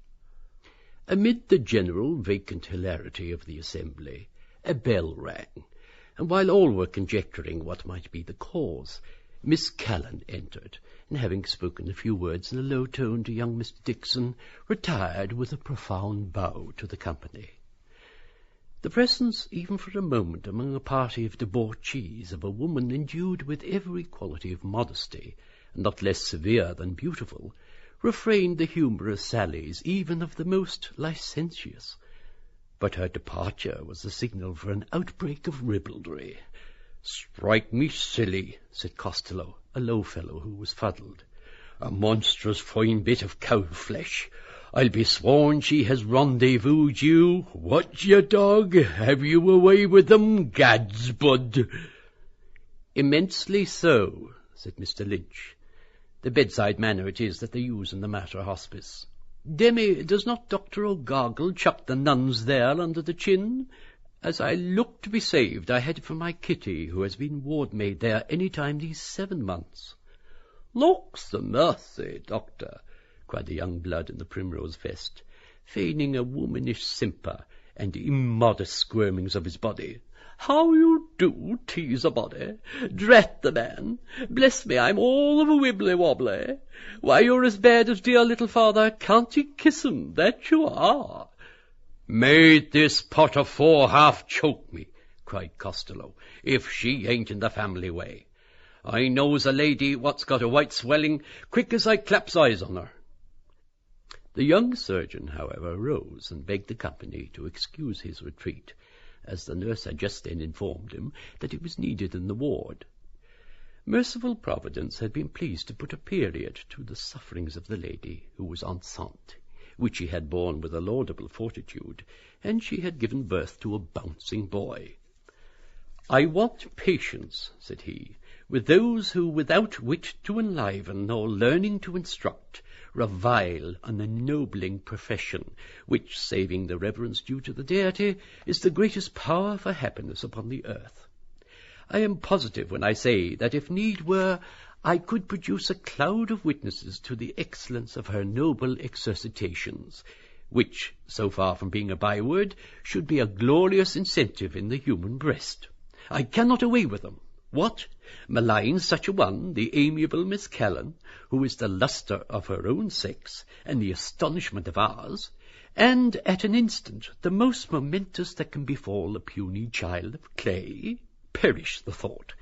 I shudder to think of the future of a race where the seeds of such malice have been sown, and where no right reverence is rendered to mother and maid in House of Horn. Having delivered himself of this rebuke, he saluted those present on the by, and repaired to the door. A murmur of approval arose from all, and some were for ejecting the low soaker without more ado, a design which would have been effected, nor would he have received more than his bare deserts, had he not abridged his transgression by affirming with a horrid imprecation, for he swore a round hand, that he was as good a son of the true fold as ever drew breath. "Step my vitals," said he. "Them was always the sentiments of honest Frank Costello, which I was bred up most particular to honour thy father and thy mother, that had the best hand to a roly-poly or a hasty pudding as you ever see, what I always looks back on with a loving heart." To revert to Mr. Bloom, who, after his first entry, had been conscious of some impudent mocks, which he, however, had borne with, being the fruits of that age upon which it is commonly charged that it knows not pity. The young sparks, it is true, were as full of extravagances as overgrown children. The words of their tumultuary discussions were difficultly understood, and not often nice. Their testiness and outrageous moe were such that his intellects resiled from, nor were they scrupulously sensible of the proprieties, though their fund of strong animal spirit spoke in their behalf. But the word of Mr. Costello was an unwelcome language for him, for he nauseated the wretch, that seemed to him a crop-eared creature of a misshapen gibbosity born out of wedlock, and thrust like a crook-back tooth and feet first into the world, which the dint of the surgeon's pliers in his skull lent indeed a colour to, so as to put him in thought of that missing link of creation's chain, desiderated by the late ingenious Mr. Darwin. It was now for more than the middle span of our allotted years that he had passed through the 1,000 vicissitudes of existence, and being of a wary ascendancy, and self a man of rare forecast, he had enjoined his heart to repress all motions of a rising choler, and, by intercepting them with the readiest precaution, foster within his breast that plenitude of sufferance which base minds jeer at, rash judges scorn, and all find tolerable, and but tolerable. To those who create themselves wits at the cost of feminine delicacy, a habit of mind which he never did hold with, to them he would concede neither to bear the name nor to herit the tradition of a proper breeding, while for such that, having lost all forbearance, can lose no more, there remained the sharp antidote of experience to cause their insolency to beat a precipitate and inglorious retreat. Not but what he could feel with mettlesome youth, which caring not for the mows of dotards, or the gruntlings of the severe, is ever, as the chaste fancy of the holy writer expresses it, for eating of the tree forbidden, yet not so far forth as to pretermit humanity upon any conditions soever towards a gentlewoman when she was about her lawful occasions. And to conclude, while from the sister's words he had reckoned upon a speedy delivery, he was, however, it must be owned, not a little alleviated by the intelligence that the issue so auspicated after an ordeal of such duress now testified once more to the mercy as well as to the bounty of the Supreme Being. Accordingly, he broke his mind to his neighbour, saying that to express his notion of the thing, his opinion, who ought not perchance to express one, was that one must have a cold constitution and a frigid genius not to be rejoiced by this freshest news of the fruition of her confinement, since she had been in such pain through no fault of hers. The dressy young blade said it was her husband's that put her in that expectation, or at least it ought to be, unless she was another Ephesian matron. "I must acquaint you," said Mr. Crothers, clapping on the table so as to evoke a resonant comment of emphasis, "Old Glory Allalurum was round again today, an elderly man with Dundrearies, preferring through his nose a request to have word of Wilhelmina, my life, as he calls her. I bade him hold himself in readiness, for that the event would burst anon. Slife, I'll be round with you. I cannot but extol the virile potency of the old bucko that could still knock another child out of her. All fell to praising of it, each after his own fashion, though the same young blade held with his former view that another than her conjugal had been the man in the gap, a clerk in orders, a link boy, virtuous, or an itinerant vendor of articles needed in every household. Singular, communed the guest with himself, the wonderfully unequal faculty of metempsychosis possessed by them, that the puerperal dormitory and the dissecting theatre should be the seminaries of such frivolity, that the mere acquisition of academic titles should suffice to transform in a pinch of time these votaries of levity into exemplary practitioners of an art which most men, anywise eminent, have esteemed the noblest. But, he further added, it is mayhap to relieve the pent-up feelings that in common oppress them, for I have more than once observed that birds of a feather laugh together. But with what fitness, let it be asked, of the noble lord his patron, has this alien, whom the concession of a gracious prince has admitted to civil rights, constituted himself the lord paramount of our internal polity? Where is now that gratitude which loyalty should have counselled? During the recent war, whenever the enemy had a temporary advantage with his granados, did this traitor to his kind not seize that moment to discharge his piece against the empire of which he is a tenant at will, while he trembled for the security of his 4%? Has he forgotten this, as he forgets all benefits received? Or is it that from being a deluder of others he has become at last his own dupe, as he is, if report belie him not, his own and his only enjoyer?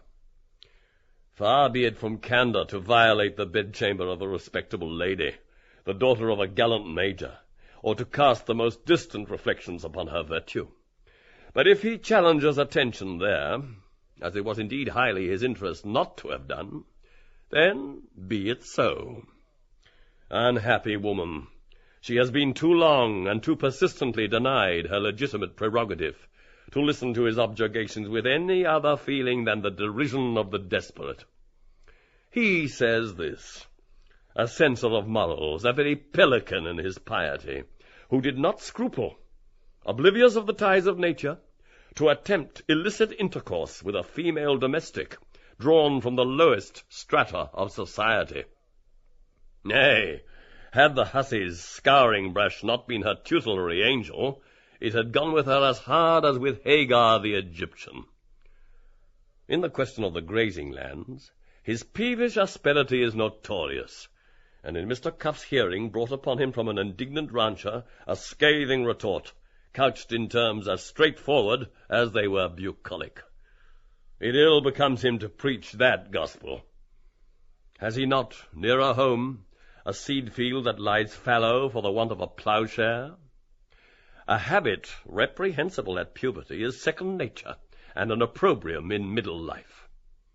If he must dispense his balm of Gilead in nostrums and apophthegms of dubious taste to restore to health a generation of unfledged profligates, let his practice consist better with the doctrines that now engross him. His marital breast is the repository of secrets which decorum is reluctant to adduce. The lewd suggestions of some faded beauty may console him for a consort neglected and debauched. But this new exponent of morals and healer of ills is at his best an exotic tree, which, when rooted in its native orient, throve and flourished, and was abundant in balm, but, transplanted to a clime more temperate, its roots have lost their quondam vigour, while the stuff that comes away from it is stagnant, acid, and inoperative. The news was imparted with a circumspection recalling the ceremonial usages of the Sublime Porte by the second female infirmarian to the junior medical officer in residence, who in his turn announced to the delegation that an heir had been born. When he had betaken himself to the women's apartment to assist at the prescribed ceremony of the afterbirth, in the presence of the Secretary of State for Domestic Affairs and the members of the Privy Council, silent in unanimous exhaustion and approbation, the delegates chafing under the length and solemnity of their vigil, and hoping that the joyful occurrence would palliate a licence which the simultaneous absence of abigail and officer rendered the easier, broke out at once into a strife of tongues. In vain the voice of Mr. Canvasser Bloom was heard endeavouring to urge, to mollify, to restrain. The moment was too propitious for the display of that discursiveness which seemed the only bond of union among tempers so divergent. Every phase of the situation was successively eviscerated.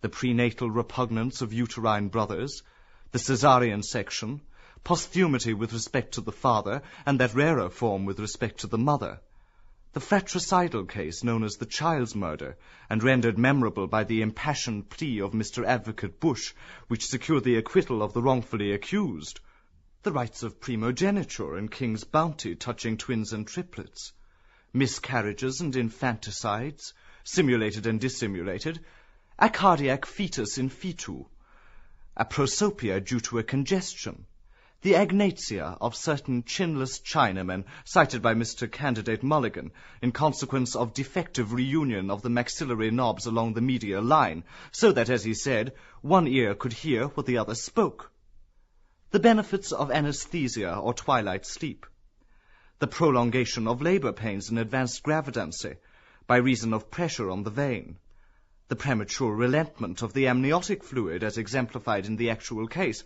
with consequent peril of sepsis to the matrix, artificial insemination by means of syringes, involution of the womb consequent upon the menopause, the problem of the perpetuation of the species in the case of females impregnated by delinquent rape, that distressing manner of delivery called by the Brandenburgers Sturzgeburt, the recorded instances of multigeminal, twi-kindled, and monstrous births, conceived during the catamenic period, or of consanguineous parents. In a word, all the cases of human nativity which Aristotle has classified in his masterpiece with chromolithographic illustrations. The gravest problems of obstetrics and forensic medicine were examined with as much animation as the most popular beliefs on the state of pregnancy, such as the forbidding to a gravid woman to step over a country stile, lest by her movement the navel cord should strangle her creature, and the injunction upon her in the event of a yearning, ardently and ineffectually entertained, to place her hand against that part of her person which long usage has consecrated as the seat of castigation. The abnormalities of hare lip, breast mole, supernumerary digits, negro's inkle, strawberry mark, and port wine stain were alleged by one as a prima facie and natural hypothetical explanation of swine-headed, the case of Madame Grisel Stevens was not forgotten, or dog-haired infants occasionally born. The hypothesis of a plasmic memory, advanced by the Caledonian envoy and worthy of the metaphysical traditions of the land he stood for, envisaged in such cases an arrest of embryonic development at some stage antecedent to the human. An outlandish delegate sustained against both these views with such heat as almost carried conviction the theory of copulation between women and the males of brutes, his authority being his own avouchment in support of fables such as that of the Minotaur, which the genius of the elegant Latin poet has handed down to us in the pages of his Metamorphoses. The impression made by his words was immediate but short-lived. It was effaced as easily as it had been evoked by an allocution from Mr. Candidate Mulligan, in that vein of pleasantry which none better than he knew how to effect, postulating as the supremest object of desire a nice, clean old man. Contemporaneously, a heated argument having arisen between Mr. Delegate Madden and Mr. Candidate Lynch regarding the juridical and theological dilemma in the event of one Siamese twin predeceasing the other, the difficulty by mutual consent was referred to Mr. Canvasser Bloom for instant submittal to Mr. Coadjutor Deacon Daedalus. Hitherto silent, whether the better to show by preternatural gravity that curious dignity of the garb with which he was invested, or in obedience to an inward voice, he delivered briefly, and as some thought perfunctorily, the ecclesiastical ordinance forbidding man to put asunder what God has joined. But Malachi's tale began to freeze them with horror. He conjured up the scene before them.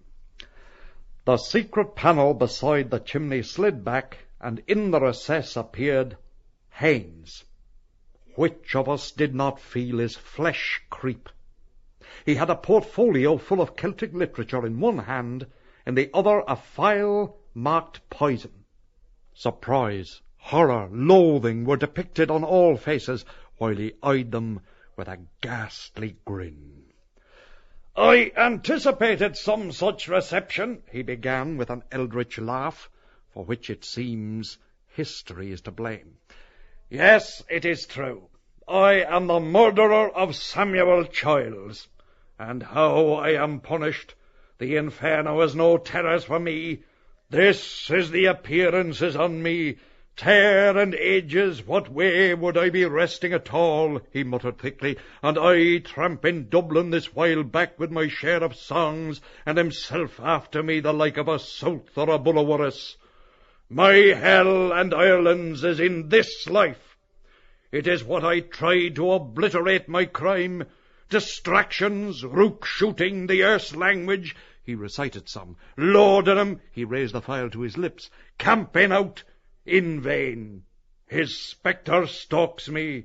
Dope is my only hope. Ah, destruction. The Black Panther. With a cry he suddenly vanished, and the panel slid back.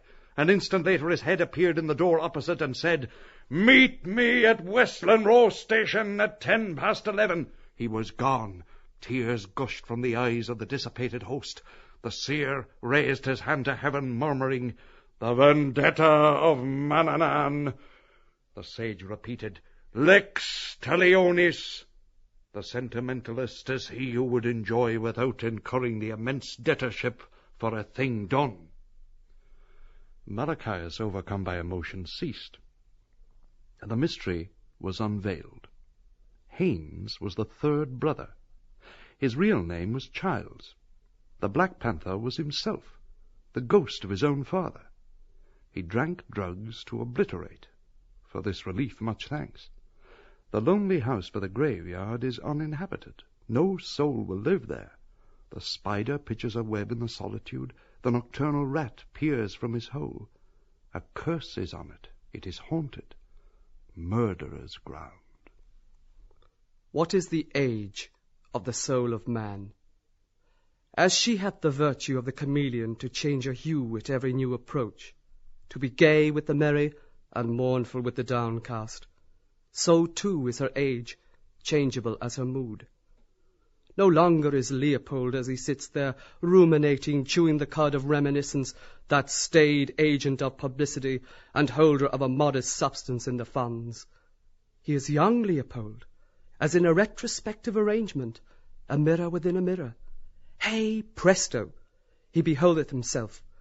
That young figure of then is seen, precociously manly, walking on a nipping morning from the old house in Clanbrassil Street to the high school, his book satchel on him bandolier-wise, and in it a goodly hunk of wheaten loaf, a mother's thought. Or it is the same figure a year or so gone over, in his first hard hat. Ah, that was a day! Already on the road, a full-fledged traveller for the family firm, equipped with an order book, a scented handkerchief, not for show only, his case of bright trinket-ware, alas, a thing now of the past, and a quiver full of compliant smiles for this or that half-won housewife, reckoning it out upon her fingertips, or for a budding virgin, shyly acknowledging, but the heart, tell me, his studied basement.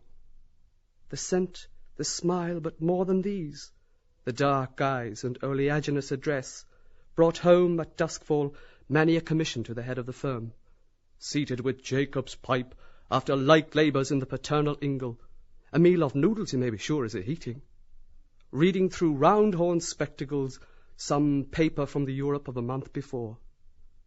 But hey, presto! The mirror is breathed on, and the young knight-errant recedes, shrivels to a tiny speck within the mist. Now he is himself paternal, and these about him might be his sons. Who can say? The wise father knows his own child. He thinks of a drizzling night in Hatch Street, hard by the bonded stores there, the first. Together, she is a poor waif, a child of shame, yours and mine, and of all, for a bare shilling and her luck-penny. Together they hear the heavy tread of the watch as two rain-caped shadows pass the new Royal University. Bridie Kelly. He will never forget the name, ever remember the night, first night, the bride night. They are entwined in nethermost darkness, the willer with the willed, and in an instant, fiat, light shall flood the world. Did heart leap to heart? Nay, fair reader, in a breath 'twas done. But hold, back, it must not be. In terror the poor girl flees away through the murk. She is the bride of darkness, a daughter of night. She dare not bear the sunny golden babe of day. No, Leopold, Name and memory celeste thee not. That youthful illusion of thy strength was taken from thee, and in vain. No son of thy loins is by thee. There is none now to be for Leopold what Leopold was for Rudolph. The voices blend and fuse in clouded silence, silence that is the infinite of space, and swiftly, silently, the soul is wafted over regions of cycles of generations that have lived. A region where grey twilight ever descends, never falls on wide sage-green pasture fields, shedding her dusk, scattering a perennial dew of stars. She follows her mother with ungainly steps, a mare leading her filly foal. Twilight phantoms are they, yet moulded in prophetic grace of structure, slim, shapely haunches, a supple, tenderness neck, the meek, apprehensive skull. They fade, sad phantoms, all is gone. Agendath is a wasteland, a home of screech owls and the sand-blind Upupa. Netaim the golden is no more, and on the highway of the clouds they come, muttering thunder of rebellion, the ghosts of beasts. Ho! Hark! Ho! Parallax stalks behind and goads them, the lacinating lightnings of whose brow are scorpions. Elk and yak, the bulls of Bashan and of Babylon, mammoth and mastodon, they come trooping to the sunken sea, lacus mortis.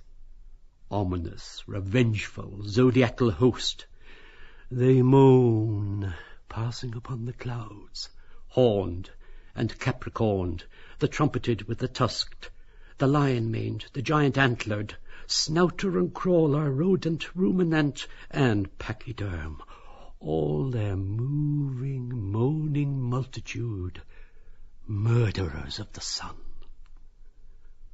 Onward to the Dead Sea they tramp, to drink, unslaked and with horrible gulpings, the salt, somnolent, inexhaustible flood. And the equine portent grows again, magnified in the deserted heavens, nay, to heaven's own magnitude, till it looms vast over the house of Virgo. And lo, wonder of metempsychosis, it is she, the everlasting bride, harbinger of the day-star, the bride ever virgin. It is she, Martha, thou lost one, Millicent the young, the dear, the radiant. How serene does she now arise, a queen among the Pleiades, in the penultimate ante-Lucan hour, shod in sandals of bright gold, coiffed with a veil of what you call it, gossamer.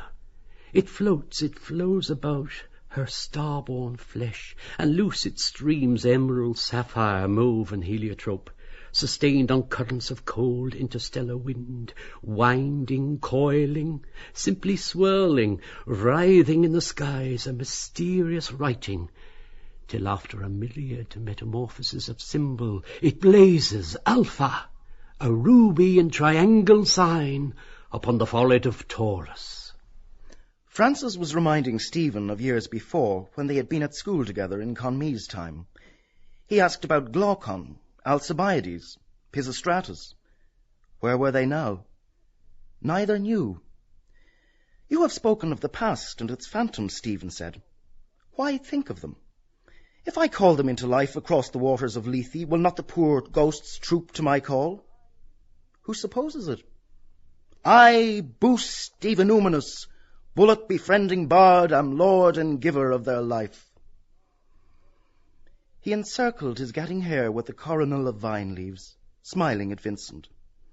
That answer and those leaves, Vincent said to him, will adorn you more fitly when something more, and greatly more than a capful of light odes can call your genius father. All who wish you well hope this for you. All desire to see you bring forth the work you meditate. I heartily wish you may not fail them. Oh no, Vincent, Lenehan said. laying a hand on the shoulder near him. "Have no fear. He could not leave his mother an orphan." The young man's face grew dark. All could see how hard it was for him to be reminded of his promise and of his recent loss. He would have withdrawn from the feast had not the noise of voices allayed the smart. Madden had lost 5 drachmas on Sceptre for a whim of the rider's name. Lenehan as much more. He told them of the race. "The flag fell and, off scamper! The mare ran out freshly with, 'Oh, Madden up!' She was leading the field. All hearts were beating. Even Phyllis could not contain herself. She waved her scarf and cried, 'Huzzah! Sceptre wins!' But in the straight, on the run home, when all were in close order, the dark horse Throwaway drew level, reached, outstripped her." All was lost now. Phyllis was silent. Her eyes were sad anemones. "Juno," she cried, "I am undone." But her lover consoled her, and brought her a bright casket of gold in which lay some oval sugar plums which she partook. A tear fell, one only. "A whacking fine whip," said Lenehan, "is W. Lane. 4 winners yesterday and 3 today. What rider is like him? Mount him on the camel or the boisterous buffalo, the victory in a hack canter is still his. But let us bear it as was the ancient wont. Mercy on the luckless." "Poor Sceptre," he said with a light sigh. "She is not the filly that she was. Never by this hand shall we behold such another. By gad, sir, a queen of them. Do you remember her, Vincent?" "I wish you could have seen my queen today," Vincent said. "How young she was, and radiant. Lalage were scarce fair beside her, in her yellow shoes and frock of muslin. I do not know the right name of it. The chestnuts that shaded us were in bloom. The air drooped with their persuasive odour, and with pollen floating by us. In the sunny patches one might easily have cooked on a stone a batch of those buns with corinth fruit in them that Periplophomenus sells in his booth near the bridge. But she had naught for her teeth but the arm with which I held her, and in that she nibbled mischievously when I pressed too close. A week ago she lay ill, 4 days on the couch, but today she was free, blithe, mocked at peril. She is more taking then, her posies too. Mad romp that it is she had pulled her fill as we reclined together. And in your ear, my friend, you will not think who met us as we left the field. Con me himself. He was walking by the hedge, reading, I think, a brevier book with, I doubt not, a witty letter in it from Glycera or Chloe to keep the page. The sweet creature turned all colours in her confusion, feigning to reprove a slight disorder in her dress. A slip of underwood clung there, for the very trees adore her. When Conmee had passed, she glanced at her lovely echo in the little mirror she carries. But he had been kind. In going by he had blessed us.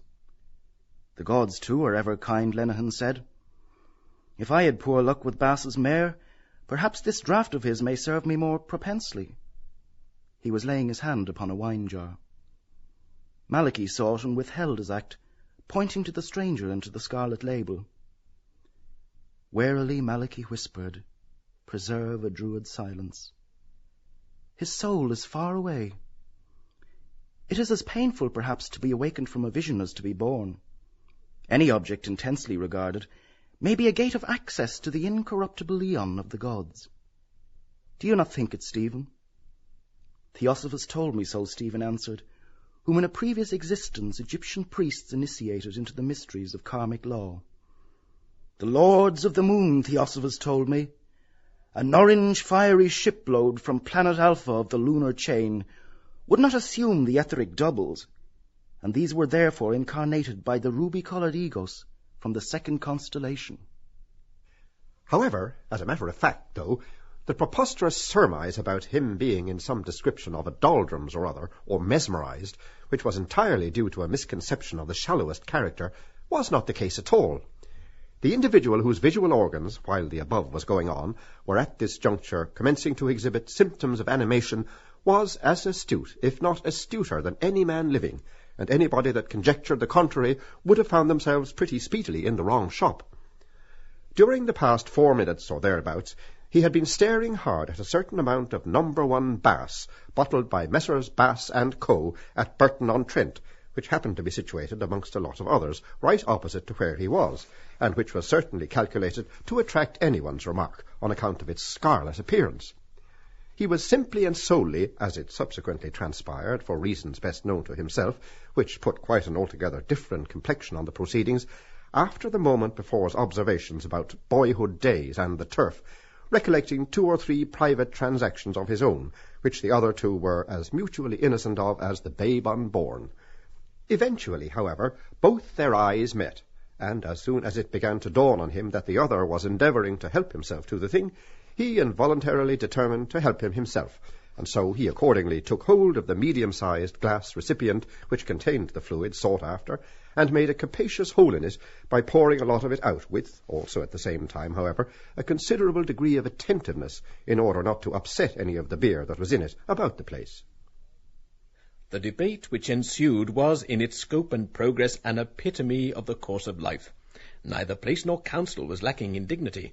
The debaters were the keenest in the land, the theme they were engaged on the loftiest and most vital. The high hall of Horn's house had never beheld an assembly so representative and so varied, nor had the old rafters of that establishment ever listened to a language so encyclopedic. A gallant scene, in truth, it made. Carruthers was there at the foot of the table, in his striking Highland garb, his face glowing from the briny airs of the Mull of Galloway. There, too, opposite to him, was Lynch, whose countenance bore already the stigmata of early depravity and premature wisdom. Next the Scotchman was the place assigned to Costello the eccentric, while at his side was seated in stolid repose the squat form of Madden. The chair of the resident, indeed, stood vacant before the hearth, but on either flank of it the figure of Bannon, in explorer's kit of tweed shorts and salted cowhide brogues, contrasted sharply with the primrose elegance and the town-bred manners of Malachy Rowland St. John Mulligan. Lastly, at the head of the board was the young poet, who found a refuge from his labours of pedagogy and metaphysical inquisition in the convivial atmosphere of Socratic discussion, while to right and left of him were accommodated the flippant prognosticator, fresh from the hippodrome, and that vigilant wanderer, soiled by the dust of travel and combat, and stained by the mire of an indelible dishonour, but from whose steadfast and constant heart no lure, or peril, or threat, or degradation could ever efface the image of that voluptuous loveliness which the inspired pencil of Lafayette has limned for ages yet to come. It had better be stated here and now, at the outset, that the perverted transcendentalism to which Mr. S. Daedalus's Div. Sep. contentions would appear to prove him pretty badly addicted runs directly counter to accepted scientific methods. Science, it cannot be too often repeated, deals with tangible phenomena. The man of science, like the man in the street, has to face hard-headed facts that cannot be blinked, and explain them as best he can. There may be, it is true, some questions which science cannot answer. At present, such as the first problem submitted by Mr. L. Bloom, Pub. Canv, regarding the future determination of sex. Must we accept the view of Empedocles of Trinacria that the right ovary, the post-menstrual period, assert others, is responsible for the birth of males, or are the too long neglected spermatozoa or nemosperms the differentiating factors? Or is it, as most embryologists incline to opine, such as Culpeper, Spallanzani, Blumenbach, Blask, Hertwig, Leopold, and Valenti, a mixture of both? This would be tantamount to cooperation, one of nature's favourite devices, between the nisus formativus of the nemosperm on the one hand, and on the other a happily chosen position, succubitus felix, of the passive element. The other problem raised by the same inquirer is scarcely less vital: infant mortality. It is interesting because, as he pertinently remarks, we are all born in the same way, but we all die in different ways. Mr. M. Mulligan, Hyge et Huge Doc, blames the sanitary conditions in which our grey-lunged citizens contract adenoids, pulmonary complaints, etc., by inhaling the bacteria which lurk in dust. These factors, he alleges, and the revolting spectacles offered by our streets, hideous publicity posters, religious ministers of all denominations, mutilated soldiers and sailors, exposed scorbutic car drivers, the suspended carcasses of dead animals, paranoic bachelors, and unfructified duennas, these, he said, were accountable for any and every falling off in the calibre of the race.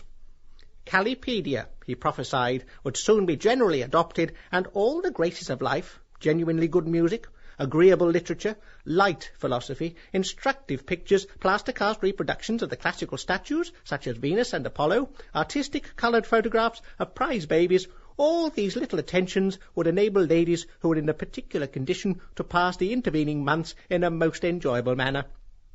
Mr. J. Crothers, disc back, attributes some of these demises to abdominal trauma in the case of women workers subjected to heavy labours in the workshop, and to marital discipline in the home, but by far the vast majority to neglect, private or official, culminating in the exposure of newborn infants, the practice of criminal abortion, or in the atrocious crime of infanticide. Although the former, we are thinking of neglect, is undoubtedly only too true. The case he cites of nurses forgetting to count the sponges in the peritoneal cavity is too rare to be normative. In fact, when one comes to look into it, the wonder is that so many pregnancies and deliveries go off so well as they do, all things considered, and in spite of our human shortcomings, which often balk nature in her intentions. An ingenious suggestion is that thrown out by Mr. V. Lynch, Baccarith, that both natality and mortality, as well as all other phenomena of evolution, tidal movements, lunar phases, blood temperatures, diseases in general, everything, in fine, in nature's vast workshop, from the extinction of some remote sun to the blossoming of one of the countless flowers which beautify our public parks, is subject to a law of numeration as yet unascertained. Still, the plain straightforward question why a child of normally healthy parents, and seemingly a healthy child, and properly looked after, succumbs unaccountably in early childhood, though other children of the same marriage do not, must certainly, in the poet's words, give us pause. Nature, we may rest assured, has her own good and cogent reasons for whatever she does, and in all probability such deaths are due to some law of anticipation, by which organisms, in which morbus germs have taken up their residence, modern science has conclusively shown that only the plasmic substance can be said to be immortal, tend to disappear at an increasingly earlier stage of development, an arrangement which, though productive of pain to some of our feelings, notably the maternal, is nevertheless, some of us think, in the long run beneficial to the race in general, in securing thereby the survival of the fittest. Mr. S. Daedalus's div sep remark, or should it be called an interruption, that an omnivorous being which can masticate, deglute, digest, and apparently pass through the ordinary channel with pluto-perfect imperturbability such multifarious aliments as cancrenous females, emaciated by parturition, corpulent professional gentlemen, not to speak of jaundiced politicians and chlorotic nuns, might possibly find gastric relief in an innocent collation of staggering Bob, reveals as naught else could, and in a very unsavoury light, the tendency above alluded to. For the enlightenment of those who are not so intimately acquainted with the minutiae of the municipal abattoir as this morbid-minded aesthete and embryo-philosopher, who for all his overweening bumptiousness in things scientific can scarcely distinguish an acid from an alkali, prides himself on being, it should perhaps be stated that staggering Bob, in the vile parlance of our lower-class licensed victuallers, signifies the cookable and eatable flesh of a calf newly dropped from its mother. In a recent public controversy with Mr. L. Bloom, pub canv, which took place in the Commons Hall of the National Maternity Hospital, 29, 30 and 31 Holles Street, of which, as is well known, Dr. A. Horn, lice in Midiff, FKQCPI, is the able and popular master, he is reported by eyewitnesses as having stated that once a woman has let the cat into the bag, an aesthetic allusion presumably to one of the most complicated and marvellous of all nature's processes, the act of sexual congress, she must let it out again, or give it life, as he phrased it, to save her own. At the risk of her own, was the telling rejoinder of his interlocutor, none the less effective for the moderate and measured tone in which it was delivered. Meanwhile, the skill and patience of the physician had brought about a happy accouchement. It had been a weary, weary while both for patient and doctor. All that surgical skill could do was done, and the brave woman had manfully helped. She had fought the good fight, and now she was very, very happy. Those who have passed on, who have gone before, are happy too, as they gaze down and smile upon the touching scene. Reverently look at her as she reclines there with a mother light in her eyes, that longing hunger for baby fingers. A pretty sight it is to see, in the first bloom of her new motherhood, breathing a silent prayer of thanksgiving to one above, the universal husband. And as her loving eyes behold her babe, she wishes only one blessing more, to have her dear Dodie there with her to share her joy, to lay in his arms that mite of God's clay, the fruit of their lawful embraces. He is older now, you and I may whisper it, and a trifle stooped in the shoulders, yet in the whirligig of years a grave dignity has come to the conscientious second accountant of the Ulster Bank, College Green branch. Oh, Dodie, loved one of old, faithful life-mate now, it may never be again, that far-off time of the roses. With the old shake of her pretty head she recalls those days. God, how beautiful now across the mist of years. But their children are grouped in her imagination about the bedside, hers and his. Charlie, Mary Alice, Frederick Albert, if he had lived, Mamie, Budgie, Victoria Frances, Tom, Violet, Constance Louisa, darling little Bobsy, called after our famous hero of the South African War, Lord Bobbs of Waterford and Kandahar. And now this last pledge of their union, a Purefoy if ever there was one, with a true Purefoy nose. Young Hopeful will be christened Mortimer Edward, after the influential third cousin of Mr. Purefoy in the Treasury Remembrancer's Office, Dublin Castle. And so time wags on, but Father Cronion has dealt lightly here. No, let no sigh break from that bosom, dear gentle Mina. And, Dodie, knock the ashes from your pipe, the seasoned briar you still fancy, when the curfew rings for you, may it be the distant day, and doubt the light whereby you read in the sacred book. For the oil too has run low, and so, with a tranquil heart, to bed, to rest. He knows and will call in his own good time. You too have fought the good fight, and played loyally your man's part. Sir, to you my hand. Well done, thou good and faithful servant. There are sins, or let us call them as the world calls them, evil memories, which are hidden away by man in the darkest places of the heart. But they abide there and wait. He may suffer their memory to grow dim. Let them be as though they had not been, and all but persuade himself that they were not, or at least were otherwise. Yet a chance word will call them forth suddenly, and they will rise up to confront him in the most various circumstances, a vision or a dream, or while timbrel and harp soothe his senses, or amid the cool silver tranquillity of the evening, or at the feast at midnight, when he is now filled with wine. Not to insult over him will the vision come, as over one that lies under her wrath. Not for vengeance to cut off from the living, but shrouded in the piteous vesture of the past, silent, remote, reproachful. The stranger still regarded on the face before him a slow recession of that false calm there, imposed, as it seemed, by habit or some studied trick, upon words so embittered as to accuse in their speaker an unhealthiness, a flair for the cruder things of life.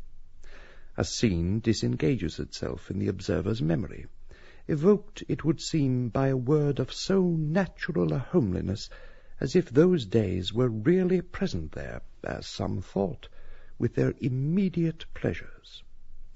A shaven space of lawn, one soft May evening, the well-remembered grove of lilacs at Roundtown, purple and white, fragrant, slender spectators of the game, but with much real interest in the pellets as they run slowly forward over the sward, or collide and stop one by its fellow, with a brief, alert shock.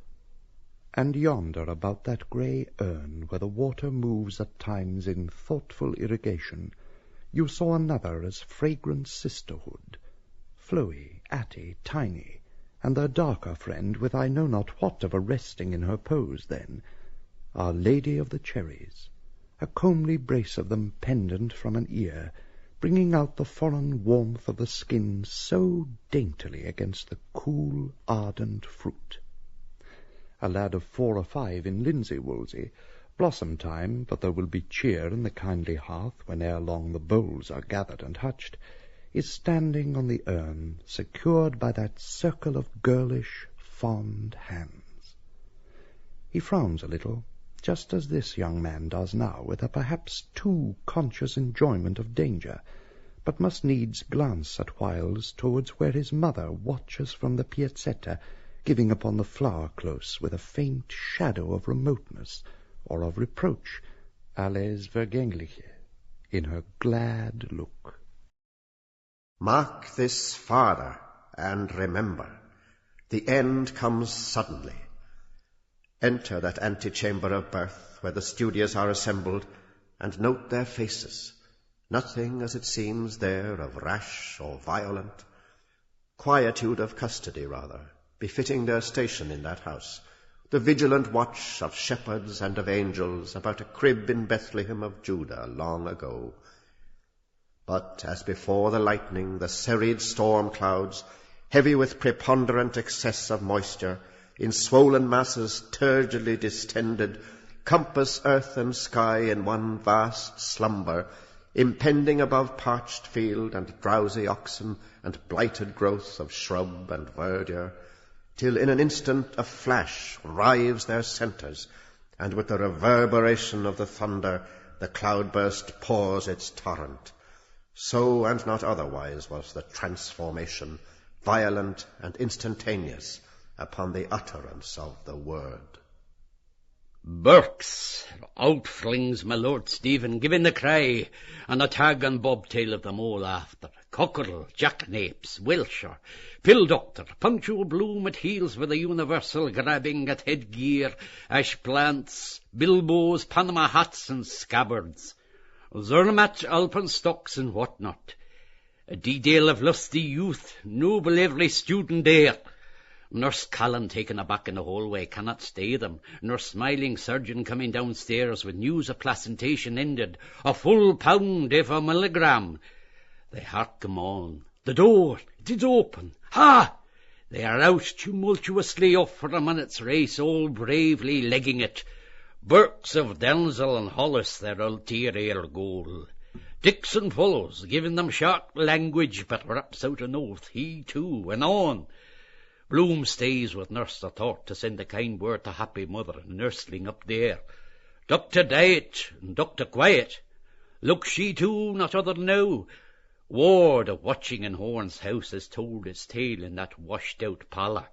Them all being gone, a glance of mother wit helping. He whispers close in going, Madam, when comes the stalk bird for thee? The air without is impregnated with rain-dew moisture, life essence celestial, glistering on Dublin stone there under star-shiny Chalem. God's air, the All-Father's air, scintillant, circumambient sessile air. Breathe it deep into thee. By heaven, Theodore Purefoy, thou hast done a doughty deed and no botch. Thou art, I vow, the remarkablest progenitor, barring none in this chaffering, all-including, most verlaginous chronicle. Astounding! In her lay a God-framed, God-given, preformed possibility, which thou hast fructified with thy modicum of man's work. Cleave to her, serve, toil on, labour like a very ban-dog, and let Scullament and all Malthusias go hang. Thou art all their daddies, Theodore. Art drooping under thy load, bemoiled with butcher's bills at home and ingots not thine in the counting-house? Head up, for every new begotten thou shalt gather thy homer of ripe wheat. See, thy fleece is drenched. Dost envy Darby Dullman there with his Joan? A canting jay and the rheumate cur-dog is all their progeny. Pshaw, I tell thee, he is a mule, a dead gasteropod, without vim or stamina, not worth a cracked kreutzer.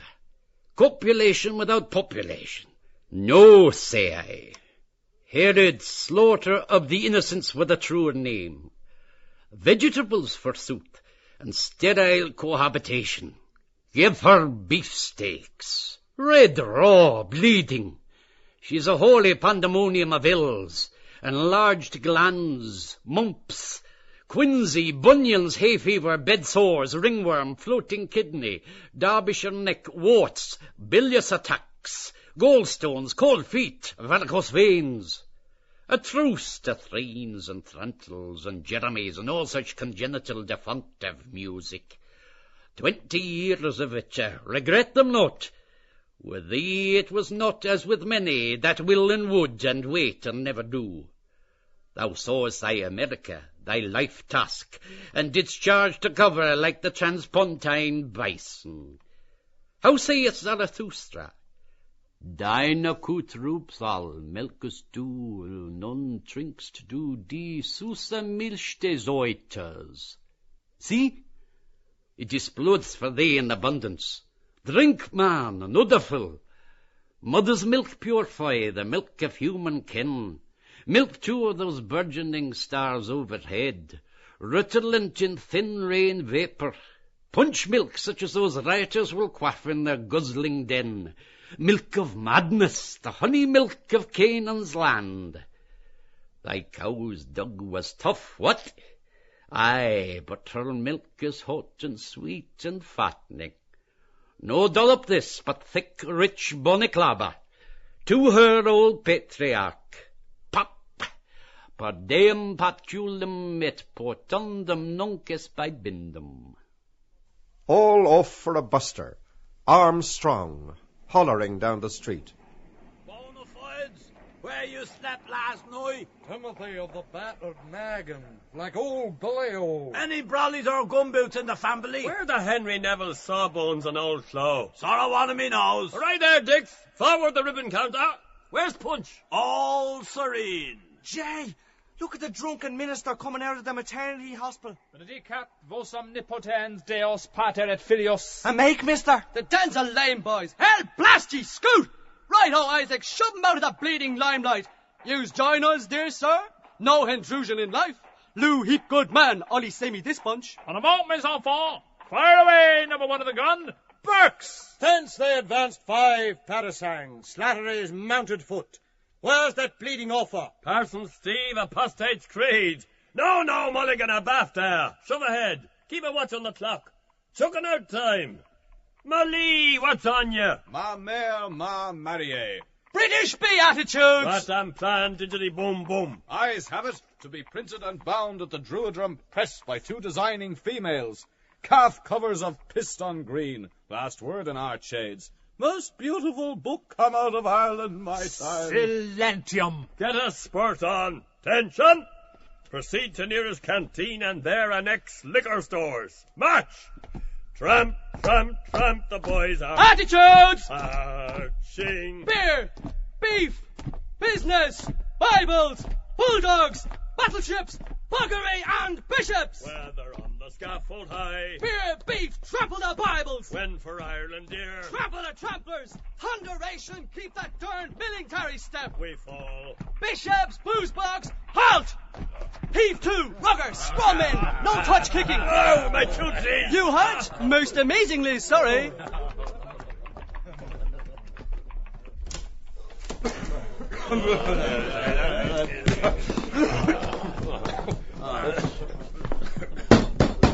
Weary. Who's standing this here do? Well, possessor of damn all. Declare misery. Bet to the ropes. Me, Nanty Salty. Not a red up me this week gone. Yours? Mead of our fathers for the Ubermensch. Ditto. 5 number 1s. You, sir. Ginger cordial. Chase me, the cabbie's caudal. Stimulate the caloric winding of his ticker. Stop short, never to go again when the old... Absinthe for me, savvy? Caramba, have an eggnog or a prairie oyster. Enemy? Avuncula's got my timepiece. 10 to. Obligated, awful. Don't mention it. Got a pectoral trauma, eh, Dix? Pa's fact. Got bet be a boomblebee whenever he was sitting sleeping in his bit garden. Digs up near the matter. Buckled he is. Noah's donor. Yup, sartin I do. Full of a deer. See her in her dishy billy. Peels off a credit. Lovey lovekin. None of your lean kind, not much. Pull down the blind, love. 2 Ardilons. Same here. Look slippery. If you fall, don't wait to get up. 5, 7, 9. Fine. Got a prime pair of mince pies, no kid. And her take me to rests and her anchor of rum. Must be seen to be believed. Your starving eyes and all beplastered neck, you stole my heart, oh glue pot. Sir, spudding and the rheumatiz. Old poppycock, you'll excuse me saying. For the high polloi. Aye, very the best the Gert wool. Well, Doc, back fro Lapland. Your corporosity sagaciating okay? How's the squaws and papooses? Woman body after going on the straw? Stand and deliver, password. There's hair. How's the white death and the ruddy birth? I spit in your own eye, boss. Mummer's wire, cribbed out of Meredith. Jesufied, orchidized, polysimical Jesuit. Anti-Mind's writing par Kinch. Baddy bad Stephen, lead astray goody good Malachi. Hurroo! Call her the leather, young un. Roon will not be here. Jot bro heelan mun's your bally bree. Lang me your lumreek and your kale pot boil. My tipple. Merci, here's to us. How's that? Leg before wicket, don't stain my brand new Sydenhams. Give us a shake of pepper, you there. Catch a halt. Caraway seed to carry away. Twig. Shrieks of silence. Every cove to his gentry, Mort. Venus Pandemos, les petites femmes. Foul bad girl from the town of Mullingar. Tell her I was axing at her. Outing Sarah by the Wame. On the road to Malahide. Me, if she who seduced me had left but the name. What do you want for 9pence? Macree Macrushkeen, smutty mull for a mattress jig. And a pull altogether. X. Waiting, governor. Most assiduously. Bet your boots on. Stunned like, seeing as how no shiners is a coming under Constumble. He've got the chink ad lib. Seed near £3 on it a spell ago, as said what isn't. Us come right in on your invite, see? Up to you, matey. Out with the youth. 2 bar and a wing. You'll learn that go off they there Frenchy bilks. Won't wash you here for nuts nohow. Little child, very sorry. He's the cutest calacoon down our side. God's truth, Charlie. We are nae fur. We're nae that fur. Oh, reservoir, musso. Thanks you. 'Tis sure. What say? In the speakeasy. Tight. I see you, sure. Bantam, 2 days TT. Bowsing out but claret wine. Garn, have a glint too. Go on, jiggered. And been to barber he have. Too full for words. With a railway bloke. How come you so? Opera he'd like. Rose of Castile. Rose of Castile. Police! Some H2O for a gent fainted. Look at Bantam's flowers. Gemini, he's going to holler. The Hein Bon. My Hein Bon. Ah, cheese it. Shut his blurry Dutch oven with a firm hand. Had the winner today, till I tipped him a dead cert. The rough and clay, the nab of Stephen Hand has given me the J.D. Copperline. He strike a telegram boy. Paddock wire, big bug, bastard the depot. Shove him a Joey and Graham eyes. Mayor on form, hot order. Guinea to a goose gog. Telegram that. Gospel true. Criminal diversion. I think that, yes. Sure thing. Land him in chokey, if the Harm and Beck cop the game. Madden. Back. Madden's a maddening back. Oh, lust, our refuge and our strength. Decamping. Must you go? Off, Shemami. Stand by. Hide my blushes, someone. All in if he spots me. Come home, our bantam. Hurry var among you. Don't forget the cowslips for herself. Confide. What gave you thon coat, pal to pal? Jannock, of John Thomas her spouse. No fake, old man Leo. So help me, honest Injun. Shiver me timbers if I had. There's a great big holy friar. Why for you know me tell? Well, I says, if that ain't as she niches, well, I will get Misha Mishena. Through yard our Lord. Amen. You move a motion? Steve, boy, you're going at some. More bluggy drunkables. Will immensely splendiferous stander permit one studder of most extreme poverty and one large-sized grandacious thirst to terminate one expensive inaugurated libation? Give us a breather. Landlord, have you good wines to boo? Hoots, mon, weep drop to pre. Cut and come again. Right, Boniface, absinthe the lot. Nos omnes viridum toxicum biberemus, diabolus capiat posteriora nostra. Closing time, gents. Hey, rum booze for the Bloomtoff. I hear you say onions. Blue, catch his ads. Photos partly by all that's gorgeous. Lay low, partner. Slide. Bonsoir la company. And snares of the pox fiend. Where's the buck of namby-amby? Skunked, leg bail. Oh, well, you mun in gang your gates. Checkmate, King to tar. Kind Christian, will you help young man whose friend took bungalow key to find place where to lay crown of his head tonight? Crikey, I'm about sprung. Tarnally dug on my shins if this bean't the bestest, puttiest long break yet. Item curate, couple of cookies for this child. Cat's blood and plenty pods. None. Not a pint of cheeses. Thrust syphilis down to hell, and with him those other licensed spirits. Time! Who wander through the world. Health all. A la vote. Golly, what in tunket's young guy in the Macintosh? Dusty roads. Peep at his whereabouts. Why, mighty, what's he got? Jubilee mutton. Bovril by James. What's it real bad? Do you ken bear socks? Seedy cuss in the Richmond. Rather. Thought he had a deposit of lead in his penis. Trumpery insanity. Bartle the bread, we calls him. That, sir, was once a prosperous cit. Man all tattered and torn that married a maiden all forlorn. Slung her hook she did. Here, see, lost love. Walking Macintosh of Lonely Canyon. Tuck and turn in. Schedule time. Next for the Hornies. Pardon? See him today at a Runafoot. Some of yourn passing his checks. Lord of mercy, poor pickaninnies. There no be telling me that. Pulled veg. Did blubber big splash cry tears 'cause friend Padney was took off in black bag. Of all the darkies, Mercy Pat was very best. I never see the like since I was born. Tiens. But it is well said, that my faith, yes? Oh, get Rev on a gradient, 1 in 9. Live axle drives are souped. Lay you 2 to 1. Genetzi licks 'em ruddy well hollow. Jappies, high angle fire in ya. Sunk by war specials. Be worse for him, says he, nor any Russian. Time all. There's 11 of them. Get ye gone. Forward, woozy wobblers. Night! May Allah, the excellent one, your soul this night ever tremendously conserve. Your attention. We're near that fool. The Leith police dismisseth us. The least the least. Where hawks for the chap puking, unwell in his abominable regions? You go. Night! Mona, my true love. You. Mona, my own love. Ugh. Hark! Shut your obstropolis. Blaze on!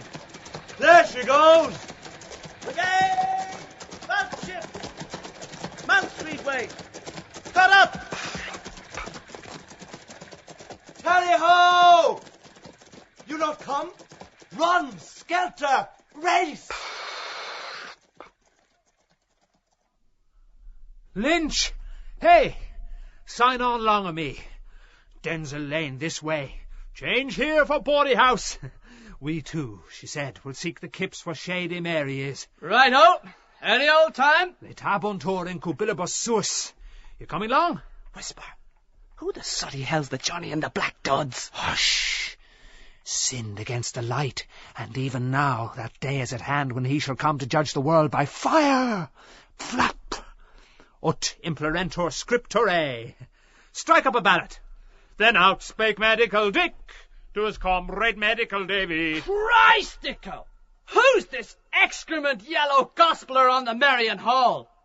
Elijah is coming, washed in the blood of the Lamb. Come on, you wine-fizzling, gin-sizzling, booze-guzzling existences. Come on, you doggone, bull-necked, beetle-browed, hog-jowled, peanut-brained, weasel-eyed four-flushers, false alarms, and excess baggage. Come on, you triple extract of infamy. Alexander J. Christ Dowie, that's my name. That's yanked to glory most half this planet from Frisco Beach to Vladivostok. The deity ain't no nickel-dime bum show. I put it to you that he's on the square and a corking fine business proposition. He's the grandest thing yet, and don't you forget it. Shout salvation in King Jesus. You'll need to rise precious early, you sinner there, if you want to diddle the Almighty God. Flap! Not half. He's got a cuff mixture with a punch in it for you, my friend, in his back pocket. Just you try it on.